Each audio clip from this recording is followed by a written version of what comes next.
Good evening to all of you. Please let me know that voice is clear and video is clear. Then after that we will go and we will start with that. Yes, very good evening to each and every person who are watching this video. बहुत बहुत शुक्रिया आपका, ठीक है, बहुत बहुत शुक्रिया आपका इस क्लास में आने में, ठीक है. एक बार बोल देना वॉइस क्लियर है, वीडियो क्लियर है, then we can go and we can start with that. Yes, very good evening to each and every person who are watching this video. Good evening, good evening, good evening, good evening, good evening, good evening to all of you. Very good evening, ठीक है.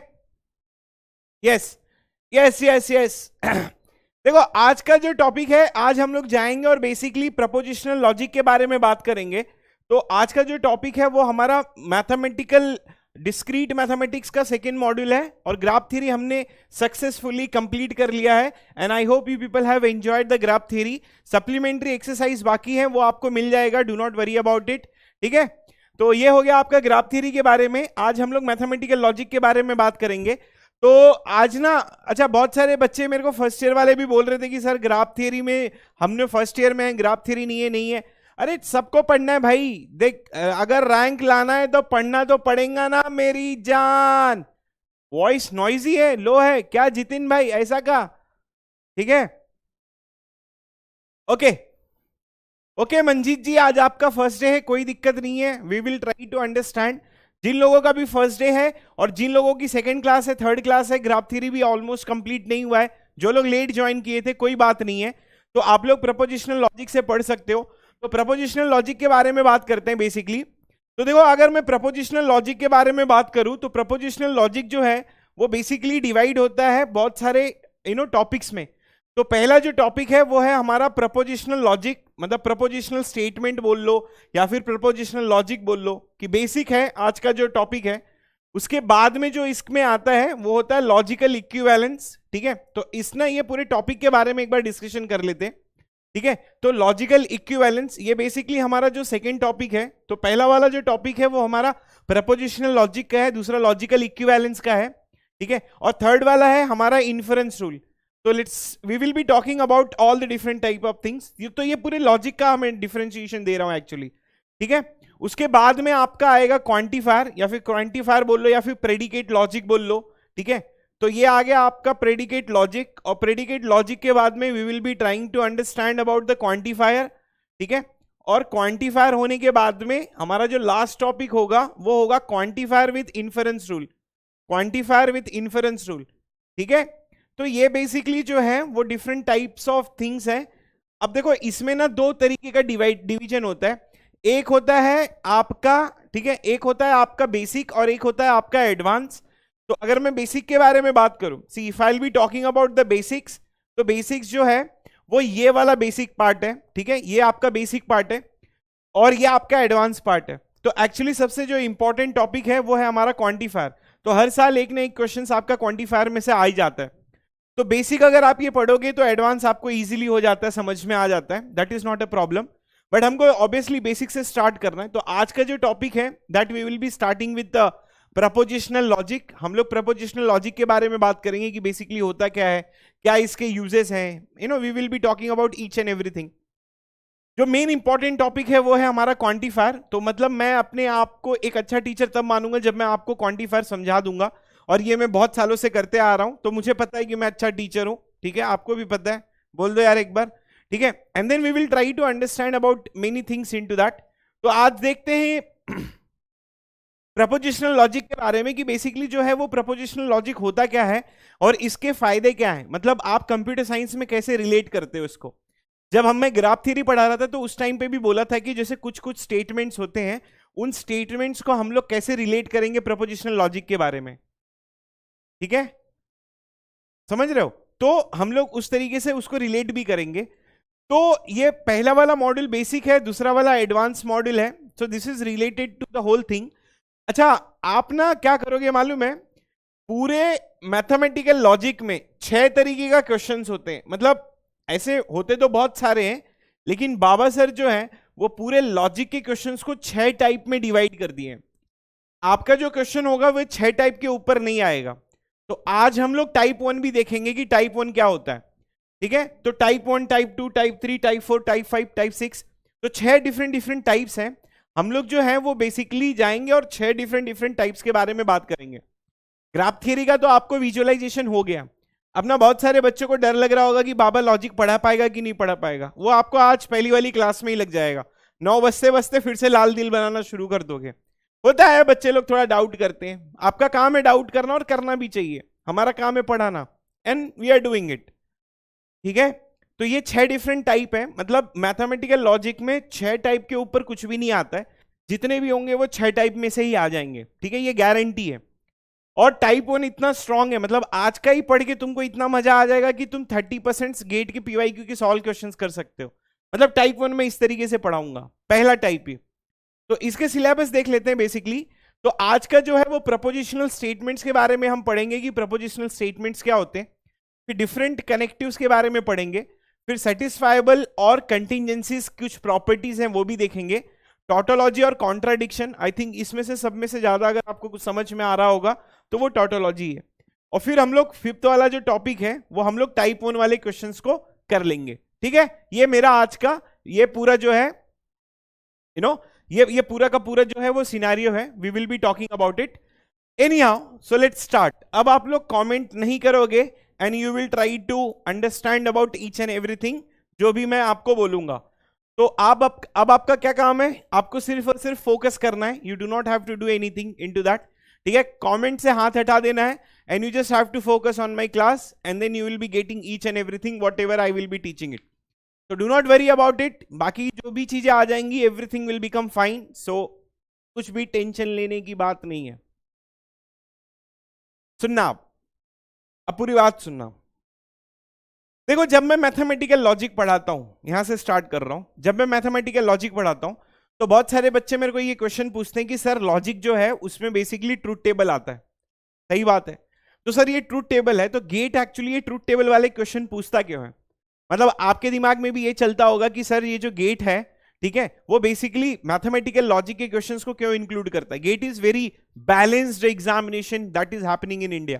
Balance का मतलब ये इस तरीके से design किया जाता है कि ना तो बहुत ही टफ ना तो बहुत ही इजी, ये बैलेंस एग्जामिनेशन है। तो आप लोग ऐसे भी देखे होंगे आप लोगों ने कि जो बच्चा बैक बेंचर है, बैक बेंचर कहने का मतलब ये होता है, ऐसा नहीं कि वो उसका आईक्यू कम है या फिर ऐसा कुछ है, जो लोग ऐसा बहुत हिस्ट्री में रिपीट हुआ है कि a person who could not score well into semester examination has got the single digit rank into GATE examination. तो इस तरीके का बैलेंस एग्जामिनेशन है। ठीक है, तो हम लोग जाएंगे और बात करेंगे सारी चीजों के बारे में। लेकिन जो सबसे पहला क्वेश्चन आपके दिमाग में उठ के आता है, बच्चों के दिमाग में, और वो ये होता है बेसिकली कि सर मैथमेटिकल लॉजिक को गेट कंप्यूटर साइंस में क्यों रखा गया है? I mean what is the use of it? तो अब ना computer science point of view के बारे में बात करते हैं। ठीक है, तो अब ना जरा सुनना। देवसेन हम लोग लास्ट में ये डिस्कस कर लेंगे। ठीक है, हाँ कर सकते हो रोजन से, कोई दिक्कत नहीं है। देखो, कंप्यूटर साइंस वाला बच्चा जो है वो बेसिकली सोचता क्या है, मतलब अगर मैं बोलूं तो वो ये सोचता है कि भाई हमको क्या हो गया कि प्रोग्रामिंग लैंग्वेज आनी चाहिए और प्रोग्रामिंग लैंग्वेज से हम लोग सॉफ्टवेयर डिजाइन कर सकते हैं। ये बेसिक उसका फंडा होता है। किसका? जो भी एक बच्चा होता है मैथमेटिकल, मतलब computer science point of view, if I will be talking from a computer science point of view, तो वो सोचता है कि मेरे पास जो है वो प्रोग्रामिंग लैंग्वेज होनी चाहिए और प्रोग्रामिंग लैंग्वेज से मैं जो है वो सॉफ्टवेयर बना सकता हूं। ये आपका पॉइंट ऑफ व्यू होता है, बट ऐसा नहीं है। अच्छा, प्रोग्रामिंग लैंग्वेज आने के लिए you should know basically what is an algorithm. ठीक है, अगर ये चीजें आपको नहीं हुई तो कोई ऐसा प्रॉब्लम नहीं है, मैं सिर्फ एक डिस्कशन कर रहा हूं। ठीक है, आपको ये सारी चीजें होंगी, एल्गोरिथम भी होगा, प्रोग्रामिंग लैंग्वेज भी होगा। ठीक है, do not worry about it. तो कंप्यूटर साइंस स्टूडेंट का पॉइंट ऑफ व्यू होता है कि उसको प्रोग्रामिंग लैंग्वेज आनी चाहिए और वो प्रोग्रामिंग लैंग्वेज से वो क्या बना देगा? सॉफ्टवेयर बना देगा। ये किसका है? बच्चे का, student student point of view है। बट एक्चुअली इससे ज्यादा भी चीजें होती है। अब ना होता क्या है कि आपको एल्गोरिथम का मतलब होता है मेथड। ठीक है, मेथड, तरीका। ठीक है, समझ रहे हो? तरीका मतलब जो आप रेसिपी लिखते हो, जैसे अगर आपको बिरयानी बनानी तो आपने एक रेसिपी लिखी है 4-5 पेज की, तो पहले भाई तेल डालना है, फिर आपको ऑनियन डालनी, तो वो जो रेसिपी होती है उसको एल्गोरिथम कहते हैं। सर पढ़ा देंगे। ठीक है, तो एल्गोरिथम आनी चाहिए। एल्गोरिथम मतलब रेसिपी होगा, उस रेसिपी में प्रोग्रामिंग लैंग्वेज क्या है, उसके ऊपर का कवर है, मिला के आप सॉफ्टवेयर बना देते हो। अब जैसे एल्गोरिथम हो गया, आपका प्रोग्रामिंग लैंग्वेज हो गया, लेकिन ये एल्गोरिथम बनाने के लिए, ये रेसिपी बनाने के लिए हमको कुछ कुछ जगहों पे थ्योरम्स की यूज करनी पड़ती है, ठीक है। तो हमें we need theorems sometimes to implement into algorithm, ठीक है। अरे भाई तुम लोग ये कमेंट क्यों कर रहे हो? लोकेश एंड AIR1 मार खाओगे, शांत रहो, पहले यहां देखो। तो थ्योरम की हमें जरूरत पड़ती है, और थ्योरम से हम लोग क्या करते हैं, एल्गोरिथम बना देते हैं। मतलब जब आप एल्गोरिथम डिजाइन करने जाते हो, अब जैसे अगर ग्राफ के ऊपर कोई एल्गोरिथम बनाओगे तो ग्राफ के थ्योरम्स आपको आने चाहिए। जैसे मैंने 20 से 25 थ्योरम पढ़ाए हैं, वो थ्योरम जो है वो आपके दिमाग में होना चाहिए, और वो थ्योरम के बाद में आप क्या करते हो, एल्गोरिथम में जाते हो। अब जैसे मैं बताऊं कि ग्राफ का एल्गोरिथम आपको बनाना है, जब आप ग्राफ का एल्गोरिथम बनाते हो तो ग्राफ के एल्गोरिथम्स में आप थ्योरम्स भी इंक्लूड करते हो। इंक्लूड इन द सेंस, मतलब बैक ऑफ द माइंड ऐसा होता है कि number of odd degree vertices should be even, तो ये चीज तो कंसीडर करनी ही करनी है, बराबर, वो बैक ऑफ द माइंड होता है। उसके बाद में algo to PL, PL to software. Now when you will go for a theorem, जब कभी भी हम थ्योरम बनाते हैं तो थ्योरम कोई ऐसे स्ट्रेट फॉरवर्ड स्टेटमेंट नहीं होता है। थ्योरम जो होता है उसमें multiple statements leads to one conclusion, ठीक है। इस चीज को ही हम लोग क्या कहते हैं, थ्योरम कहते हैं, ठीक है। तो मल्टीपल स्टेटमेंट्स जो होते हैं it leads to conclusion. Now this conclusion is basically a theorem. अब सर ये चीज समझ में नहीं आई, सर ये समझ में आ गया कि theorem back of the mind होता है, उसके बाद में एल्गोरिथम यूज करते हैं, algo to PL, PL to software. अब सर ये चीज समझ में नहीं आई कि आप कंक्लूजन को थ्योरम से कैसे रिलेट कर रहे हो। फॉर एग्जाम्पल, जब आप 9th स्टैंडर्ड या 10th स्टैंडर्ड में थे तो उस टाइम पे आप लिखते थे कि sin square x plus cos square x equals to 1। इस चीज को प्रूफ करने के लिए आप ना इसको डायरेक्टली प्रूफ नहीं करते थे, आप एक डायग्राम बनाते थे, sin 30 की वैल्यू निकालते थे, उसका स्क्वायर करते थे, cos 30 की वैल्यू निकालते थे, उसका स्क्वायर करते थे, उसके बाद में आप जाते थे और sin square 30 plus cos square 30 equals to 1 लिखते थे। कहने का मतलब है कि theorem does not comes directly, multiple statements leads to conclusion. मतलब थ्योरम जो होता है, ठीक है, that does not comes directly, multiple statements जो होते हैं इट लीड्स टू कंक्लूजन, और कंक्लूजन के बाद में थ्योरम। सर यहां पर मैथमेटिकल लॉजिक क्या है बेसिकली, अब मैं आपको बताता हूं कि मैथमेटिकल लॉजिक होता क्या है basically. Mathematical logic it will give you the power of checking the validity of a statement. मतलब मैथमेटिकल लॉजिक आपको ये पावर देता है कि आप जाके और चेक करो कि क्या ये स्टेटमेंट आपका वैलिड है या नहीं है, मतलब सही है या गलत है। अब जाके चेक करो कि क्या आपका ये स्टेटमेंट जो है वो आपका जो स्टेटमेंट है ये वाला वो वैलिड है या नहीं है। तो mathematical logic it gives us power. तो कहने का मतलब है कि जब आप एमटेक में जाओगे या PhD करोगे या फिर जब आप MS करोगे, ठीक है, जब आप PhD करोगे या MS करोगे तो उस टाइम पे क्या होगा कि जब कभी भी आप ना अपने पेपर में, रिसर्च पेपर में, कोई भी रिसर्च पेपर जब आप बनाओगे तो उसमें ना हर एक लाइन की अहमियत होगी। तो जब आप वो लाइन लिखोगे, कोई भी आपने एक लाइन लिख दिया, अब जब जैसे ही आपने वो लाइन लिखा तो उस लाइन जो वो लाइन लिखा है क्या वो वैलिड है या नहीं है, ठीक है। तो ये पावर कौन देता है, ये पावर देता है मैथमेटिकल लॉजिक। तो अब आप लोगों को समझ में आना चाहिए कि why the GATE has been included this mathematical logic in our syllabus. The GATE has included the mathematical logic into our syllabus such that कि जब कभी भी हम अपने मुंह से या फिर कोई भी स्टेटमेंट को हम लिखते हैं तो it gives us power to check the validity of a statement। जैसे आप लोगों ने ग्राफ थ्योरी में भी बहुत सारे थ्योरम्स पढ़े, उसमें से एक थ्योरम ऐसा था कि अगर किसी ग्राफ में परफेक्ट मैचिंग एग्जिस्ट होगा तो नंबर ऑफ वर्टाइसेस आपका इवन होगा।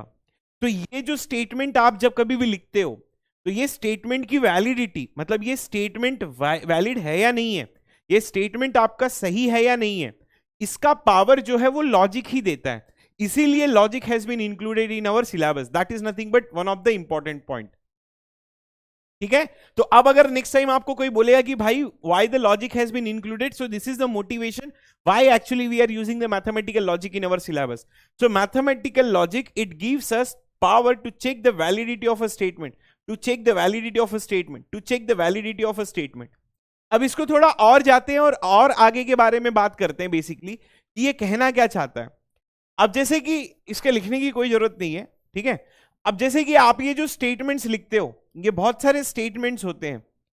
अब ये statements, multiple statements leads to conclusion, ये चीज मैंने बताया, और कंक्लूजन से थ्योरम, और थ्योरम से algo, and algo to PL and all बाकी का वहां पर है। मेरा कहने का मतलब यह है कि ये जो मल्टीपल स्टेटमेंट्स होते हैं, अब सुनना यहां पर ध्यान से, तो ये जो मल्टीपल स्टेटमेंट्स आप लिखते हो, ये मल्टीपल स्टेटमेंट्स जो होते हैं ये कहां से आते हैं? ये आते हैं आपके सेट जो होता है, इंग्लिश वाले जो सेट ऑफ स्टेटमेंट्स होते हैं वहां से आता है। तो आपके पास में ना एक इंग्लिश का स्टेटमेंट्स है। अब जैसे आपने 9th और 10th क्लास में पढ़ा होगा, ठीक है, तो उस टाइम पे ऐसा होता था ना, एक मैडम होती थी खूबसूरत, ठीक है, 9th और 10th स्टैंडर्ड में आपको पढ़ाती थी कि जो इंग्लिश स्टेटमेंट्स होता है it is made up of different type of statements. मतलब इंग्लिश स्टेटमेंट्स में आपके ऑर्डरिंग स्टेटमेंट्स भी आते हैं, आपके क्वेश्चनिंग स्टेटमेंट्स भी आते हैं। मतलब अगर मैं आपसे पूछूं कि कितने अलग अलग तरीके के स्टेटमेंट्स होते हैं इंग्लिश में, तो बहुत अलग अलग तरीके के स्टेटमेंट्स होते हैं।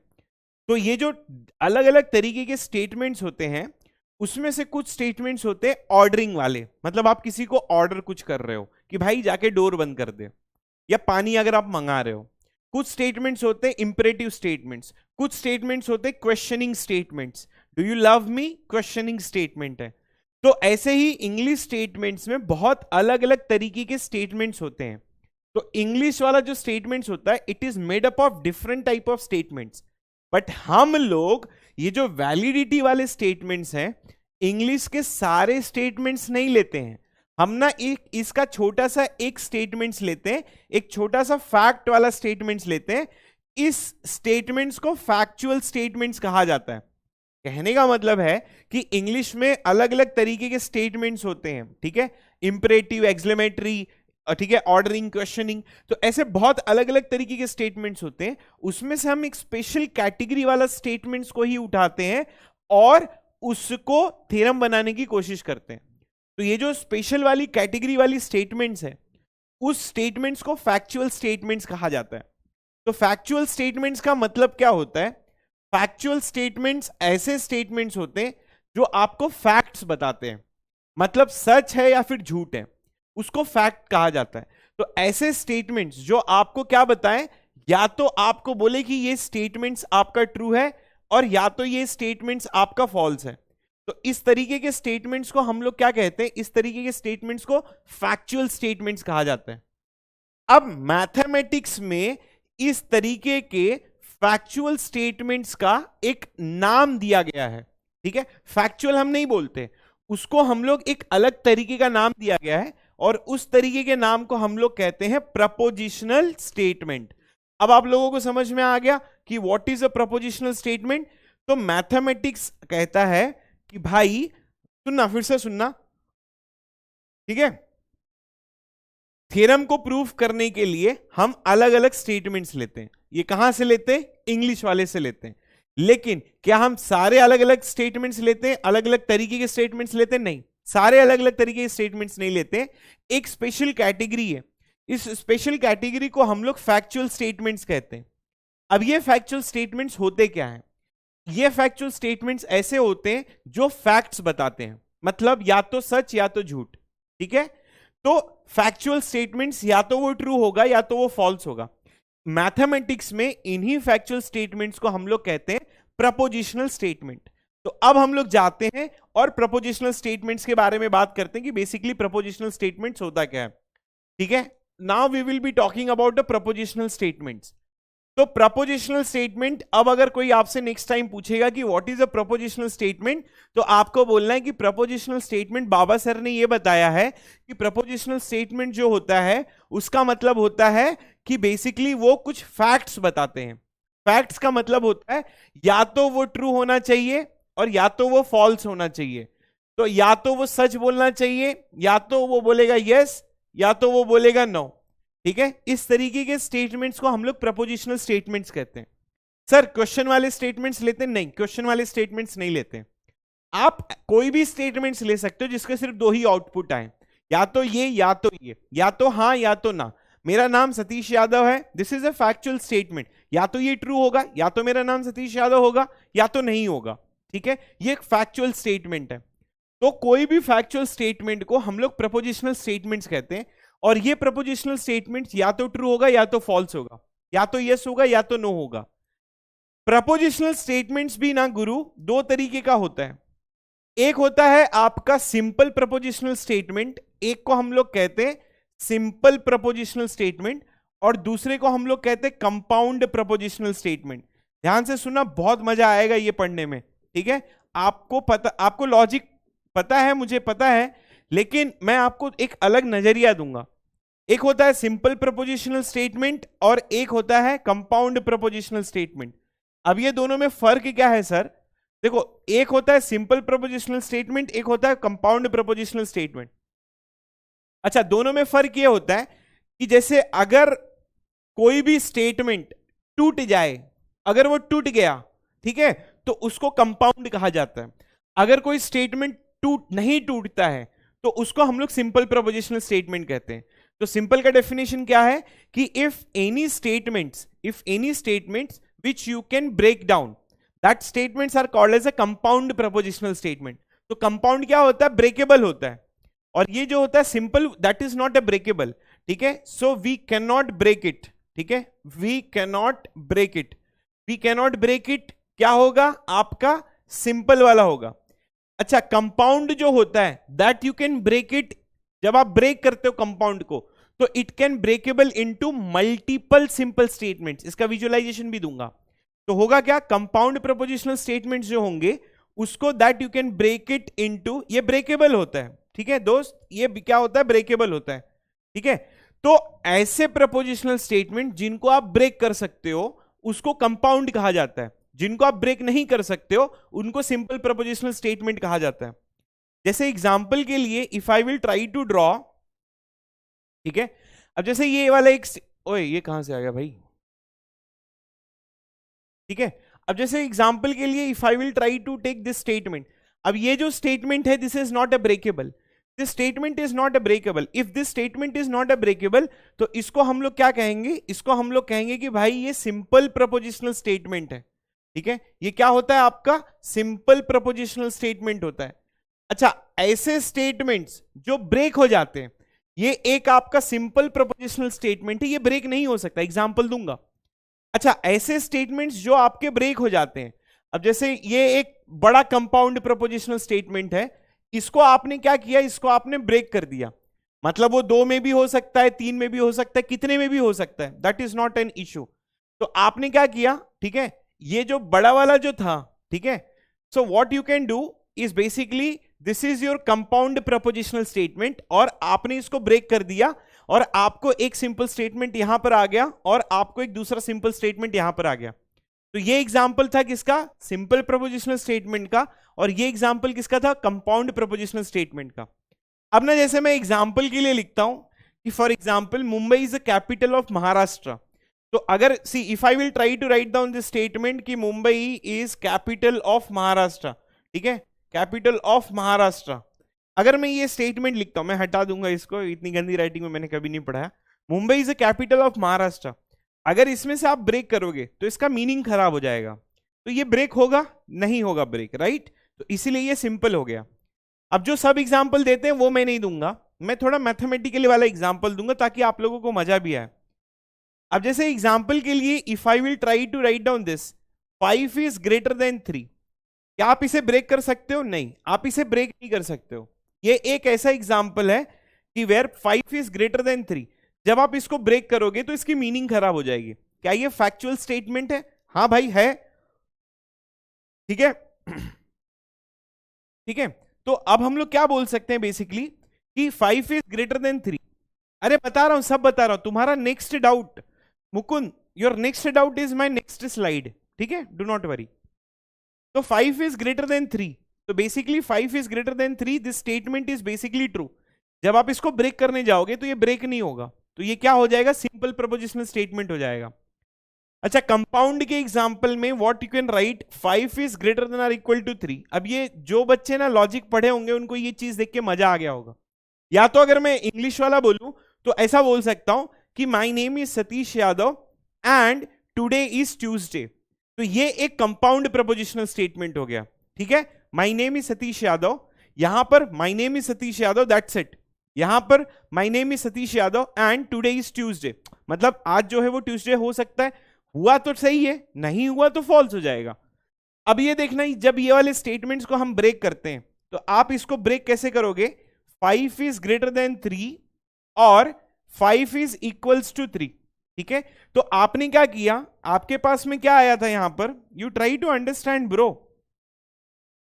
ठीक है, तो आपके पास ना एक कंपाउंड था, आपने क्या किया, you have divided into two simple propositional statement, आपने इसको डिवाइड कर दिया।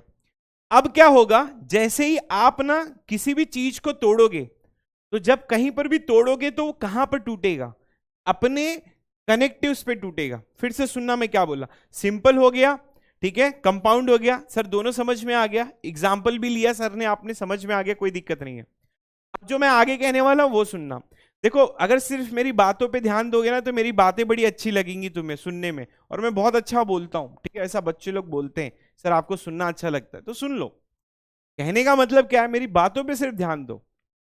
जब आप ना कंपाउंड को कंपाउंड को तोड़ते हो, तो जहां पर भी तोड़ते हो, जिस पॉइंट पे तोड़ते हो, उस पॉइंट को कहा जाता है ब्रेकेबल पॉइंट। क्या कहा जाता है, ब्रेकेबल पॉइंट। जैसे कोई लकड़ी ले लिया आपने, आपने उस लकड़ी को तोड़ दिया, जिस लकड़ी को जहां पर भी तोड़ोगे तो उस तोड़ने वाले पॉइंट को कहा जाता है ब्रेकेबल पॉइंट। तो ये जहां पर भी आप ये तोड़ोगे तो ये वाला जो पॉइंट है उसको हम कहते हैं ब्रेकेबल पॉइंट्स। मैथमेटिक्स में इन ब्रेकेबल पॉइंट्स को कहा जाता है कनेक्टिव्स। क्या कहा जाता है, कनेक्टिव्स। ये देखो, ये जो है ये ब्रेकेबल पॉइंट है, मतलब ये वाला आपका कंपाउंड था और आपने इसको ब्रेक किया, कहां पर ब्रेक किया, और के पास में ब्रेक किया। तो जब आप ब्रेक करते हो, इस ब्रेकेबल पॉइंट्स को हम लोग मैथमेटिक्स में क्या कहते हैं, कनेक्टिव्स कहते हैं। तो ना ये कोई तो डाउट पूछ रहा था कि हमें ये कैसे पता चलेगा कि कौन सा सिंपल है और कौन सा कंपाउंड है। तो अगर आपके पास में कनेक्टिव्स मिल गया तो वो कंपाउंड हो गया, कनेक्टिव्स नहीं मिला तो सिंपल हो गया। तो मैं वही बोलता हूं, आपका नेक्स्ट डाउट मेरा नेक्स्ट स्लाइड होता है, तो परेशान नहीं होने का बाबा, ठीक है।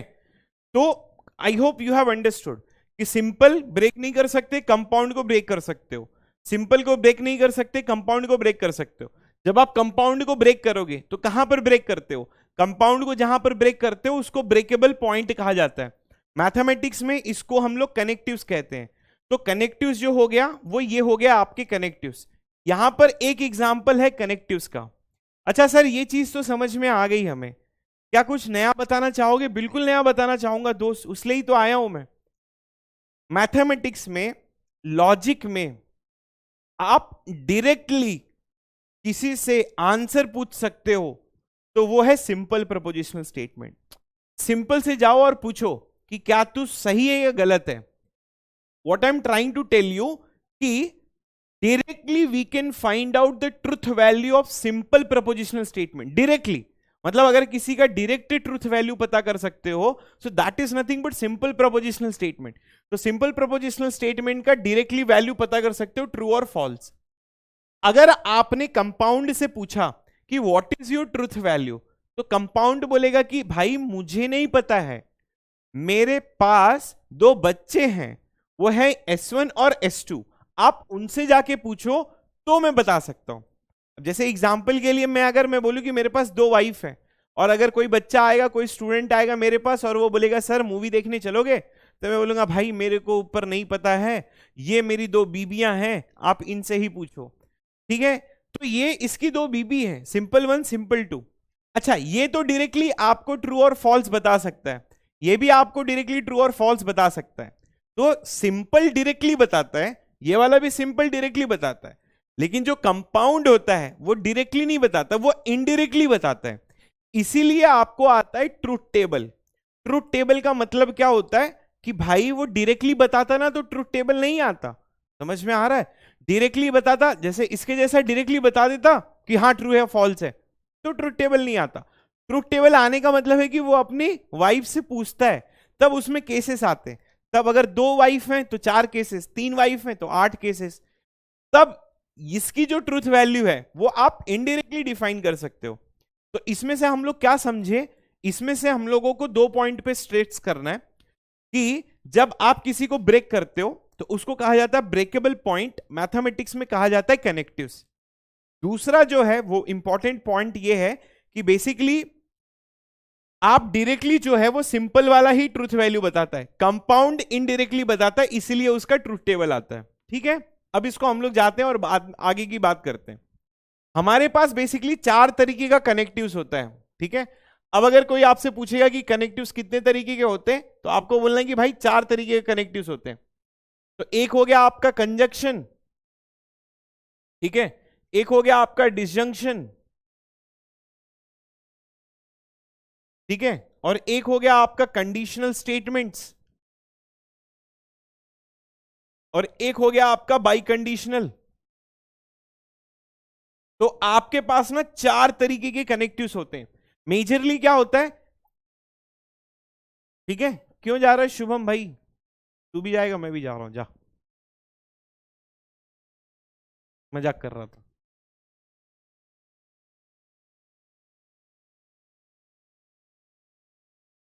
ठीक है, तो बेसिकली हमारे पास 4 तरीके के कनेक्टिव्स होते हैं। तो पहला कंजक्शन, डिसजंक्शन, कंडीशनल और बाई कंडीशनल। तो अब हम लोग बात करेंगे कि कंडीशनल जो होगा, वो कनेक्टिव्स जो होंगे वो 4 तरीके के होते हैं। देखो हमारे पास 4 तरीके के कनेक्टिव्स होते हैं, और ये 4 तरीके के कनेक्टिव्स हमने लिख दिया। अब ना एक एक्स्ट्रा चीज होती है जिसको कहा जाता है मॉडिफायर, ठीक है। तो अब ना बहुत सारे बच्चे जो होते हैं ये मॉडिफायर को भी कनेक्टिव्स लेते हैं, ठीक है। ओए नीतीश कुमार रुक जाओ भाई, रुक जाओ, परेशान मत हो। तो एक होता है 4 तरीके का कनेक्टिव्स होता है, और एक होता है मॉडिफायर। अब हम लोग मॉडिफायर के बारे में बात करते हैं। तो मॉडिफायर क्या करता है, modifier is basically how to identify the modifier, that is nothing but negation. Sir इतना तो मेरे को भी आता है सर, बहुत पढ़ा है मैंने मैथमेटिकल लॉजिक। हाँ मेरे को पता है भाई, तू पढ़ा है। मैं डायरेक्टली अभी क्वेश्चन से स्टार्ट करूंगा तो रोने लगेगा। मेरे को आधा घंटा और दे दे, वैसे भी मेरी बात सुनना अच्छा ही लगता है, तो सुन ले यार। कुछ अलग अलग पॉइंट ही बताऊंगा, कुछ एक्स्ट्रा पॉइंट ही बता दूंगा। हाँ Sumit, as I have already told you कि आप वन कंपाउंड प्रपोजिशनल, जब आप कंपाउंड को ब्रेक करते हो तो वो एक से दो से ज्यादा मल्टीपल सिंपल स्टेटमेंट में हो सकता है। मैंने ऑलरेडी ये स्टेटमेंट बोला है, ठीक है। तो try to understand about it. तो हमारे पास 4 तरीके के कनेक्टिव्स होते हैं। एक होता है कंजक्शन, डिसजंक्शन, कंडीशनल और बाई कंडीशनल, और एक मॉडिफायर स्टेटमेंट होता है। Modifier is not a connectives. Modifier जो होता है वो बेसिकली क्या होता है, वो बेसिकली निगेशन होता है। अब जैसे एग्जाम्पल के लिए मैं अगर बोलूं कि आइंस्टाइन इज जीनियस, तो ये जब आता है निगेशन, तो ये स्टेटमेंट को मॉडिफाई कर देता है, ये कनेक्ट नहीं करता है, ये स्टेटमेंट को मॉडिफाई करता है। जैसे Einstein is genius, Einstein is not genius, ये क्या किया, मॉडिफाई कर दिया। क्या मैं बोल सकता हूं कि इसने 2 स्टेटमेंट्स को कनेक्ट किया? नहीं, इसने 2 स्टेटमेंट्स को कनेक्ट नहीं किया, इसने मॉडिफाई किया। इसीलिए निगेशन को हम लोग क्या कहते हैं, मॉडिफायर कहते हैं। और रिप्रेजेंटेशन कुछ इस तरीके से होता है।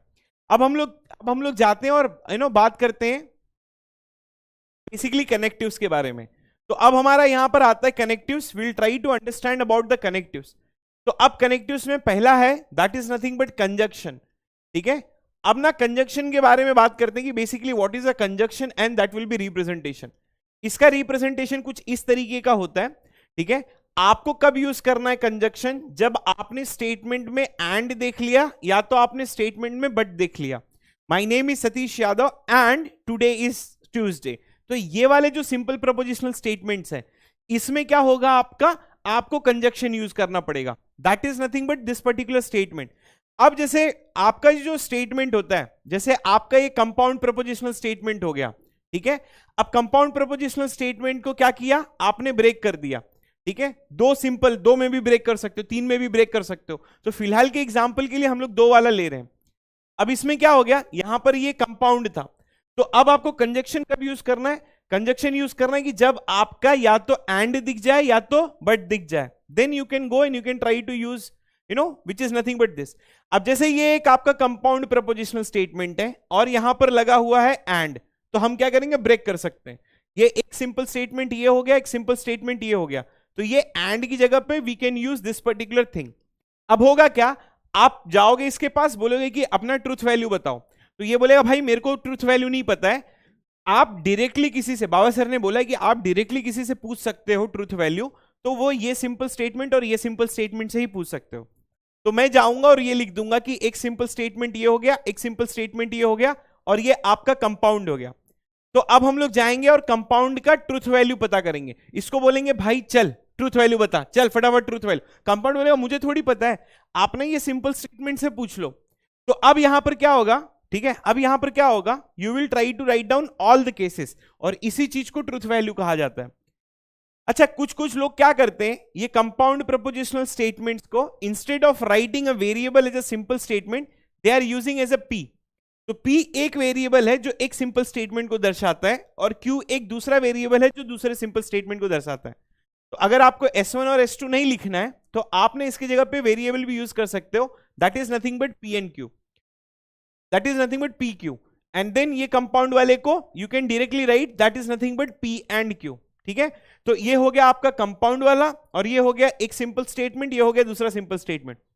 अब इसके पास ना दो वाइफ है, अब ये जाएगा और वो दो वाइफ से पूछेगा कि what will be the truth value, तो वो बोलेगा भाई मेरे को नहीं पता है, वाइफ से पूछो। अब इनके केसेस आते हैं, here this is true, this is true, this is true, false, this is false, this is true, this is false, this is false. तो ये वाला जो ट्रूथ वैल्यू है, हाउ इट विल बिकम, कि अगर देखो इसमें अगर दोनों मूवी के लिए जा रहे हैं तो ही ये पॉसिबल है, that is why you will be getting true, otherwise everything will become false. अब जैसे अगर पहला वाला जो स्टेटमेंट है, इसमें क्या होता है कि अगर हम ऐसे कोई आके पूछेगा कि भाई आप बताओ मूवी देखने जाओगे, मैं बोलूंगा भाई कंडीशन है, कंडीशन ये है कि जब मेरी दोनों वाइफ मूवी देखने जाएंगी तो ही जाऊंगा मैं। तो ये पहला वाला केस क्या कहता है कि अगर दोनों वाइफ मूवी देखने जा रही है तो ही ये मूवी देखने जाएगा, अदरवाइज वो मूवी देखने नहीं जाएगा। अब इसमें जो नई चीज है वो मैं आपको बताता हूं, ट्राई टू अंडरस्टैंड कि जो मैं फोकस करना चाहता हूं वो फोकस में ये तीन स्टेटमेंट के ऊपर फोकस करना चाहता हूं। Everyone try to understand. एक चीज ये देखना कि जब आप ट्रू लिखते हो एंड और फॉल्स लिखते हो तो आंसर में आपको फॉल्स आता है, ये एक केस था। या तो दूसरा केस है कि false and true you will be getting as false, बराबर है। अब एक और चीज देखना, कहने का मतलब है कि अगर कोई कंपाउंड प्रपोजिशनल स्टेटमेंट दो सिंपल से मिलके बना है और उसमें से एक अगर एफ हो गया, एक अगर फॉल्स हो गया, तो ये फॉल्स जाएगा और ये एंड को देखेगा। इट डज नॉट मैटर कि ये क्या बोलता है, ये पूरा का पूरा स्टेटमेंट क्या हो जाएगा, फॉल्स हो जाएगा। तो ये एनालिसिस बाबा सर कहां से लेके आया, ये एनालिसिस मैंने लेके आया यहां से। जब अगर एक भी फॉल्स होता है, ये एनालिसिस देखना कि जब अगर एक भी फॉल्स होता है तो इट डज नॉट मैटर कि बाजू वाला क्या बोल रहा है, पूरा का पूरा स्टेटमेंट आपका फॉल्स हो जाएगा। अब देखना कि अब अगर कोई भी चीज तीन प्रपोजिशनल स्टेटमेंट से मिलके बनी है, ऐसा कंपाउंड प्रपोजिशनल स्टेटमेंट जो तीन प्रपोजिशनल स्टेटमेंट से मिलके बना है और उसमें से सिर्फ एक फॉल्स है। अब ये फॉल्स ये वाला एंड दिखेगा और बाकी के ये जो दो लोग हैं वो क्या बोलते हैं, it does not matter, the whole statement will become what, the whole statement will become false. समझ में आया आप लोगों को? तो कहने का मतलब ये है कि एंड हेट्स फॉल्स। अब ना ये स्टेटमेंट यहां पर लिख लेना और चिल्ला चिल्ला के बोलना।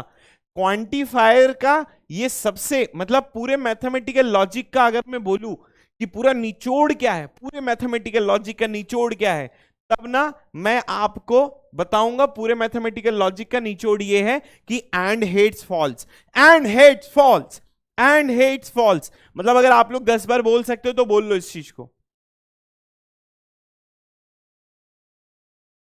ठीक है? तो and hates false, and hates false. तो आप लोगों को क्या करना है, that you have to consider about and hates false, and hates false. ये एनालिसिस मैंने यहां से चीज लेके आई, ये ना पूरे एक्सपीरियंस के साथ बता रहा हूं, इन चीजों पे बहुत ज्यादा ध्यान देना आप लोगों को, ठीक है? तो यहां पर यू विल बी राइटिंग कि एंड हेट्स फॉल्स, इस चीज को बोल भी लो। अब एक दूसरा चीज आता है, and then that is nothing but what, that is nothing but और, या तो डिसजंक्शन वाला केस है।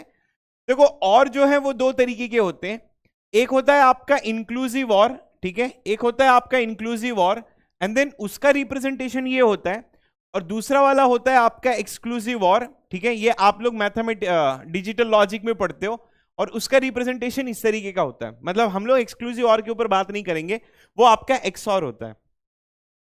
अब अगर इंक्लूसिव और के बारे में बात करते तो इंक्लूसिव और क्या कहता है, you know, try to understand. मैं थोड़ा सा इसकी स्पीड बढ़ा देता हूं ये चीज की, ताकि आप लोगों को ऑलरेडी पता है कि होता क्या है या नहीं होता है। मतलब आप लोगों को ऑलरेडी पता है और के बारे में, मैं स्ट्रेस नहीं लेना करवाना चाहता हूं, ठीक है? तो बेसिकली एंड हेट्स फॉल्स, इसके ऊपर स्ट्रेस करना है और ये वाली चीज के ऊपर स्ट्रेस करना है। बाकी का ट्रूथ टेबल तो सबको पता है, that is not a problem. अब ना सेकेंड वाला जो केस है वो और का है। तो इंक्लूसिव और एक्सक्लूसिव में फर्क क्या है? एक्सक्लूसिव क्या कहता है, वन और अदर, ठीक है, वन और अदर। ये हो गया आपका एक्सक्लूसिव। मैथमेटिक्स में एक्सक्लूसिव उतना हम लोग लेते नहीं है, मैथमेटिक्स में हम लोग इंक्लूसिव मोस्टली ज्यादा लेते हैं। तो इंक्लूसिव क्या कहता है कि भाई वन और अदर और बोथ, ठीक है, वन और अदर और बोथ। तो ये बेसिकली आपका इंक्लूसिव और वाला है। तो हम लोग और सिर्फ इंक्लूसिव और के बारे में बात करेंगे। एक्सक्लूसिव और में देखो, एक्सक्लूसिव और क्या कहता है, वन और अदर। अब जैसे आपकी मम्मी ने कह लिया कि भाई तुम चॉकलेट ले लो या बिस्किट ले लो, तो तुमने चॉकलेट लिया, शी विल बी हैप्पी, तुमने बिस्किट लिया, शी विल बी हैप्पी। अगर तुम चॉकलेट और बिस्किट दोनों साथ में लोगे तो क्या होगा, फ्लाइंग चप्पल, बराबर। इसका मतलब होता है एक्सक्लूसिव और, या तो ये या तो ये। आदमी या तो जिंदा होगा या तो मरा होगा, उसको एक्सक्लूसिव कहा जाता है, एक्सक्लूसिव। इंक्लूसिव क्या कहता है, या तो ये या तो ये या तो दोनों। बेस्ट एग्जांपल मैं आपको दे सकता हूं, ठीक है, बेस्ट एग्जांपल मैं आपको दे सकता हूं, लाइव एग्जांपल दे सकता हूं डोमिनेटिंग सेट का, ठीक है। डोमिनेटिंग सेट में मैंने आपको क्या बोला था कि भाई या तो मी होना चाहिए और माई फ्रेंड होना चाहिए, ठीक है, या तो मी और माई फ्रेंड, या तो डायरेक्टली वर्टेक्स होना चाहिए या तो उसका एडजेसेंट होना चाहिए, ठीक है, या तो डायरेक्टली वर्टेक्स होना चाहिए या तो एडजेसेंट होना चाहिए।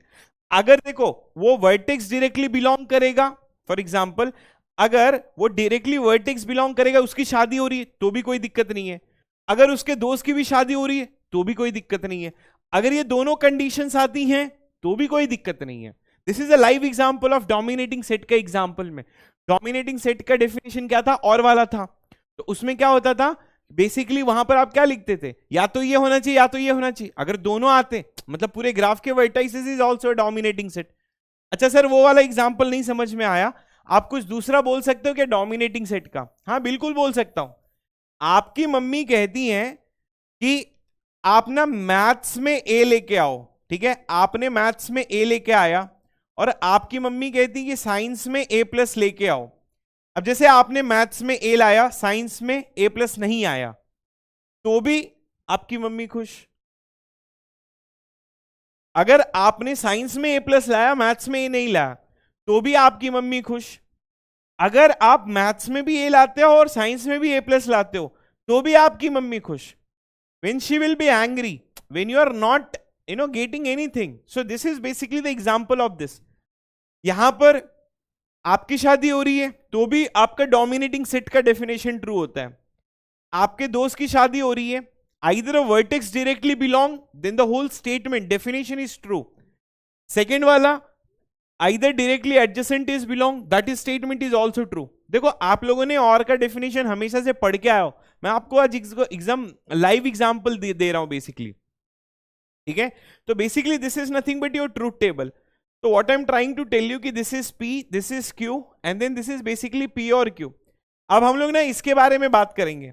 अब जरा ना ध्यान से सुनना आप लोग कि भाई यहां पर देखना कि एक ट्रू आया था, पूरा का पूरा स्टेटमेंट आपका क्या हो गया, ट्रू हो गया।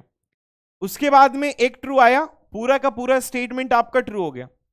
फोकस करना, अगर कोई कंपाउंड दो प्रपोजिशनल स्टेटमेंट से मिलके बना है, उसमें से एक ट्रू है और इस ट्रू ने ये और को देख लिया, तो इट डज नॉट मैटर कि बाकी का ये क्या बोलता है, ये पूरा का पूरा स्टेटमेंट क्या हो जाएगा, आपका पूरा का पूरा स्टेटमेंट हो जाएगा ट्रू। समझ में आया? अब अगर कोई कंपाउंड तीन चीजों से मिलके बना है तो क्या होगा कि अगर मैं इसको ट्रू लिखूंगा तो इट डज नॉट मैटर कि बाकी के ये स्टेटमेंट्स क्या कहते हैं, ठीक है। ये वाला ट्रू जो होगा when it will see this, और इट डज नॉट मैटर कि what others are saying, the whole statements will become a true. आप ना इसकी एनालिसिस भी कर सकते हो। जैसे ये देखो, ये तीन केसेस में ट्रू आए, तो अब ना ये ट्रू ने ये और को देख लिया, ये ट्रू हो गया, ये ट्रू ने ये और को देख लिया, ये ट्रू हो गया, और ये वाले की तो कोई बात ही नहीं है, ठीक है। तो what I can say that I can also write down one statement here, and what is that कि बेसिकली और लव्स ट्रू। आप लोग ना ऐसे चिल्ला चिल्ला के बोलो, ठीक है, चिल्ला चिल्ला के बोलो, and what is that is basically and hates false और loves true, and hates false और loves true, and hates false और loves true, and hates false और लव्स ट्रू, ठीक है। That is nothing but the concept of और। I hope you are getting it, basically what I am trying to tell you. अब जो तीसरी चीज है जो मोस्ट इंपॉर्टेंट है, जो गेट फोकस करता है, वो है आपका कंडीशनल स्टेटमेंट। वो है क्या? आपका कंडीशनल स्टेटमेंट्स। अब हम लोग ये कंडीशनल स्टेटमेंट्स के बारे में बात करेंगे। तो कंडीशनल स्टेटमेंट्स बेसिकली होता क्या है और किस तरीके से रिप्रेजेंट करता है? कंडीशनल स्टेटमेंट्स का रिप्रेजेंटेशन जो होता है वो आपका इस तरीके का रिप्रेजेंटेशन होता है, ठीक है। तो अब ना ये देखना कि कंडीशनल स्टेटमेंट्स जो होते हैं बेसिकली हम लोग उसको डिफाइन कैसे करते हैं।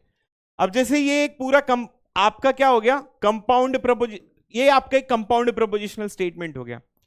तो ये कंपाउंड प्रपोजिशनल स्टेटमेंट में सर हमको ये चीज समझ में आ गई कि इसमें हम लोगों को ये वाला नोटेशन यूज करना है, और यहां पर हमने एक तो लेफ्ट में हो जाएगा और राइट में हो जाएगा।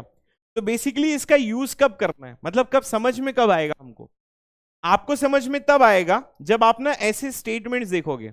और वो स्टेटमेंट्स कैसे होंगे कि भाई इफ P देन Q, तब आपको क्या लिखना है? आपको इस तरीके से लिखना है, P इंप्लाइज Q। तो इसको पढ़ते भी हम लोग इंप्लीकेशन पढ़ते हैं, कंडीशनल पढ़ते हैं। तो या तो इसको आप कंडीशनल स्टेटमेंट कह लो या तो इंप्लीकेशन कह लो। इसको सिंगल कंडीशनल स्टेटमेंट्स भी कहा जाता है, सिंगल इंप्लीकेशंस भी कहा जाता है। तो जब आपको इंग्लिश स्टेटमेंट में कुछ ऐसा दिखे, ठीक है, तो जैसे फॉर एग्जांपल कि इफ P देन Q, ये आपका कंपाउंड प्रपोजिशनल स्टेटमेंट हो गया। तो यहां पर P आपका लेफ्ट में आ जाएगा and then Q will become here. If P then Q then you have to use this. और इफ P कॉमा Q, तब आपको वापस ये यूज करना है। Q इफ P, ध्यान से सुनना, तो भी आपको ये यूज करना है। Q when P, तो भी आपको ये यूज करना है। Q whenever P, तो भी आपको ये यूज करना है। P implies Q, जब कभी भी आप इंग्लिश स्टेटमेंट में ये सब सारी चीजें देखोगे तब आपको यही यूज करना है। मतलब बेसिकली ये सारी चीजें यूज करनी है जब आपको इंग्लिश स्टेटमेंट में ये दिख जाएगा, ठीक है। तो if P then Q, if P comma Q, Q if P, Q when P, Q whenever P, P implies Q। सबसे बेस्ट वाला पार्ट है ये वाला, P only if Q, ठीक है। तो भी अगर आपने ये भी देखा तो भी वही यूज करना है। फिर Q unless negation of P, ठीक है। आपने ये स्टेटमेंट्स देखा तो भी आपको यही यूज करना है। गेट में जो सबसे हॉट टॉपिक इसमें से आता है वो बेसिकली तीन चीजों से पूछा जाता है। पहला है आपका Q if P वाला, ठीक है। Q if P इस पे कंफ्यूजन क्रिएट करता है और ये दोनों पे कंफ्यूजन क्रिएट करता है, ठीक है। तो कंफ्यूजन यहां पर रहने मत दो and try to understand about it, ठीक है। तो do not worry about it, you will get each and everything. तो ये आपका कंडीशनल स्टेटमेंट्स हो गया। मैंने सारी चीजें यहां पर लिख दी है, you do not have to worry about it. तो इफ P देन Q आएगा तो भी आपको P इंप्लाइज Q लिखना है। इफ P कॉमा Q आएगा तो भी आपको P इंप्लाइज Q लिखना है। इसके इंग्लिश वाले स्टेटमेंट्स डीपीपी में दे दूंगा मैं। Q इफ P आएगा तो भी आपको P इंप्लाइज Q लिखना है। Q when P तो भी वही लिखना है। Q whenever P तो भी वही लिखना है। P implies Q तो भी वही लिखना है। P only if Q तो भी वही लिखना है। Q unless negation of P, ये बहुत इंपॉर्टेंट है ये, ठीक है, ठीक है। तो Q unless negation of P तो भी आपको क्या करना है? P implies Q वाला करना है। So that is nothing but the whole statements related to that। अपने इसका ट्रूथ टेबल बनाते हैं।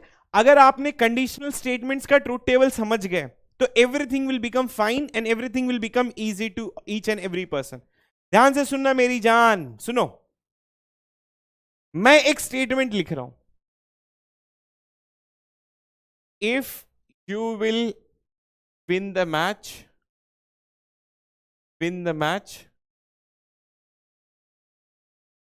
Then I will give pizza party.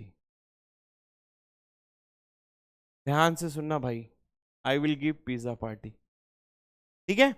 इसको कंडीशनल क्यों कहा जाता है? सबसे पहले तो वो बोलते हैं, कमेंट मत करो, सिर्फ सुनते जाओ। इसको कंडीशनल क्यों कहा जाता है? क्योंकि आप यहां पर कंडीशन लगाते हो, इसलिए इसको कंडीशन कहा जाता है। तो जो लेफ्ट साइड में लिखा जाता है उसको कंडीशन कहा जाता है। अब जैसे इस चीज को मैं अगर आपको इसको ध्यान से समझाने की कोशिश करूं तो आप ना सबसे पहले ये चेक करो कि इसका जो है वो लॉजिकल कन्वर्जन क्या होगा। तो लॉजिकल, ठीक है, ठीक है, लॉजिकल कन्वर्जन जो होगा वो सबसे पहले हमको क्या करना होगा। अब जैसे मैंने स्टेटमेंट्स यहां पर ये लिखा था पहले वाले में कि if you will win the match, क्या लिखा था मैंने, हाँ, if you will win the match then I will give pizza. ये फोकट में खिलाना पड़ेगा तुम लोगों को। If you will win the match, ठीक है, if you will win the match then I will give pizza, then I will give pizza, I will give pizza. ठीक है, अब ये स्टेटमेंट्स देखना, यहां पर कोशिश करना कि सबसे पहले तो ये चेक करो, ठीक है, ठीक है, सबसे पहले तो ये चेक करो कि स्टार्ट कहां से हुआ है। ये स्टार्ट हुआ है आपका इफ से, तो आप ये चेक करो कि कौन सी चीजें इफ से स्टार्ट हुई है। अब जैसे स्टार्ट हुई है एक चीज इफ से और दूसरी वाली है, तो आपको ये कैसे पता चलेगा कि लेफ्ट में क्या है राइट में क्या है। तो आपको चेक करना है देन और कॉमा, इन दोनों में से क्या है। जब आप पढ़ते जाओगे कि if you will win the match then, मतलब ये आपका पी हो जाएगा और ये सेकेंड वाला आपका क्यू हो जाएगा। तो आप ना इस तरीके से शॉर्ट फॉर्म में लिख सकते हो कि if you will win the match, ठीक है, then I will give pizza, ठीक है, then I will give pizza. तो ये वाला स्टेटमेंट है कि if you will win the match then I will give pizza. समझ में आ गया ये स्टेटमेंट। अब इस पे आते हैं, इसका ट्रूथ टेबल जो है, आदर्श बता रहा हूं, परेशान मत हो। आपको ये जो लास्ट के ये जो दो स्टेटमेंट्स हैं, पी ओनली इफ क्यू, तो आपका स्टेटमेंट्स कैसा भी स्टेटमेंट्स आएगा, आपको ये चेक करना है कि ओनली इफ के लेफ्ट में जो होगा वो पी होगा और राइट में जो होगा वो क्यू होगा। इसके बिना एग्जांपल लिए समझ में नहीं आएगा। मतलब देखो, इंग्लिश अलग चीज होती है, मैथमेटिक्स अलग होती है। आप क्या करते हो, आपकी दिक्कत क्या होगी, आप ना मैथमेटिक्स वाले स्टेटमेंट्स को, देखो होता क्या है, मैथमेटिक्स अलग होती है, इंग्लिश स्टेटमेंट्स अलग होता है। तो आपने जो इंग्लिश में इंटरप्रेट करते हो उसका मतलब ये नहीं होता है कि वो मैथमेटिक्स में सही हो। इस चीज को मैं थोड़ी एक दो क्लास के बाद में ये चीज बता दूंगा कि इंग्लिश की चीजें समझना अलग होती है, मैथमेटिक्स चीजें समझना अलग होती है।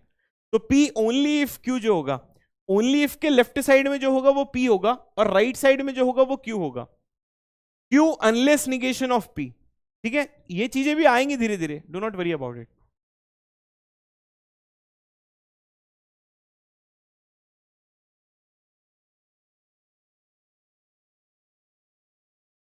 If you will win the match then I will give pizza, इसका ना ट्रूथ टेबल बनाने दो मुझे। देखो ट्रूथ टेबल में क्या होगा, चार केसेस आएंगे। चार केसेस क्या होगा, फोकस करो। Win the match then I will give pizza, ठीक है, यू विन द मैच। मेरा सबसे बड़ा आज का जो हर्डल है ना, मैं देखो रोज ना जब कभी भी क्लास में आने से पहले आज सोचता हूं कि ऐसा कौन सा टॉपिक है आज का जो ये मेरे बच्चों को दिक्कत करेगा, और वो टॉपिक है ये, इसका ट्रूथ टेबल समझाना। अगर मैंने ट्रूथ टेबल समझा दिया, ठीक है, ठीक है, अरे बता दूंगा आदित्य, डू नॉट वरी, एक डीपीपी में क्वेश्चंस दे दूंगा, not worry about it,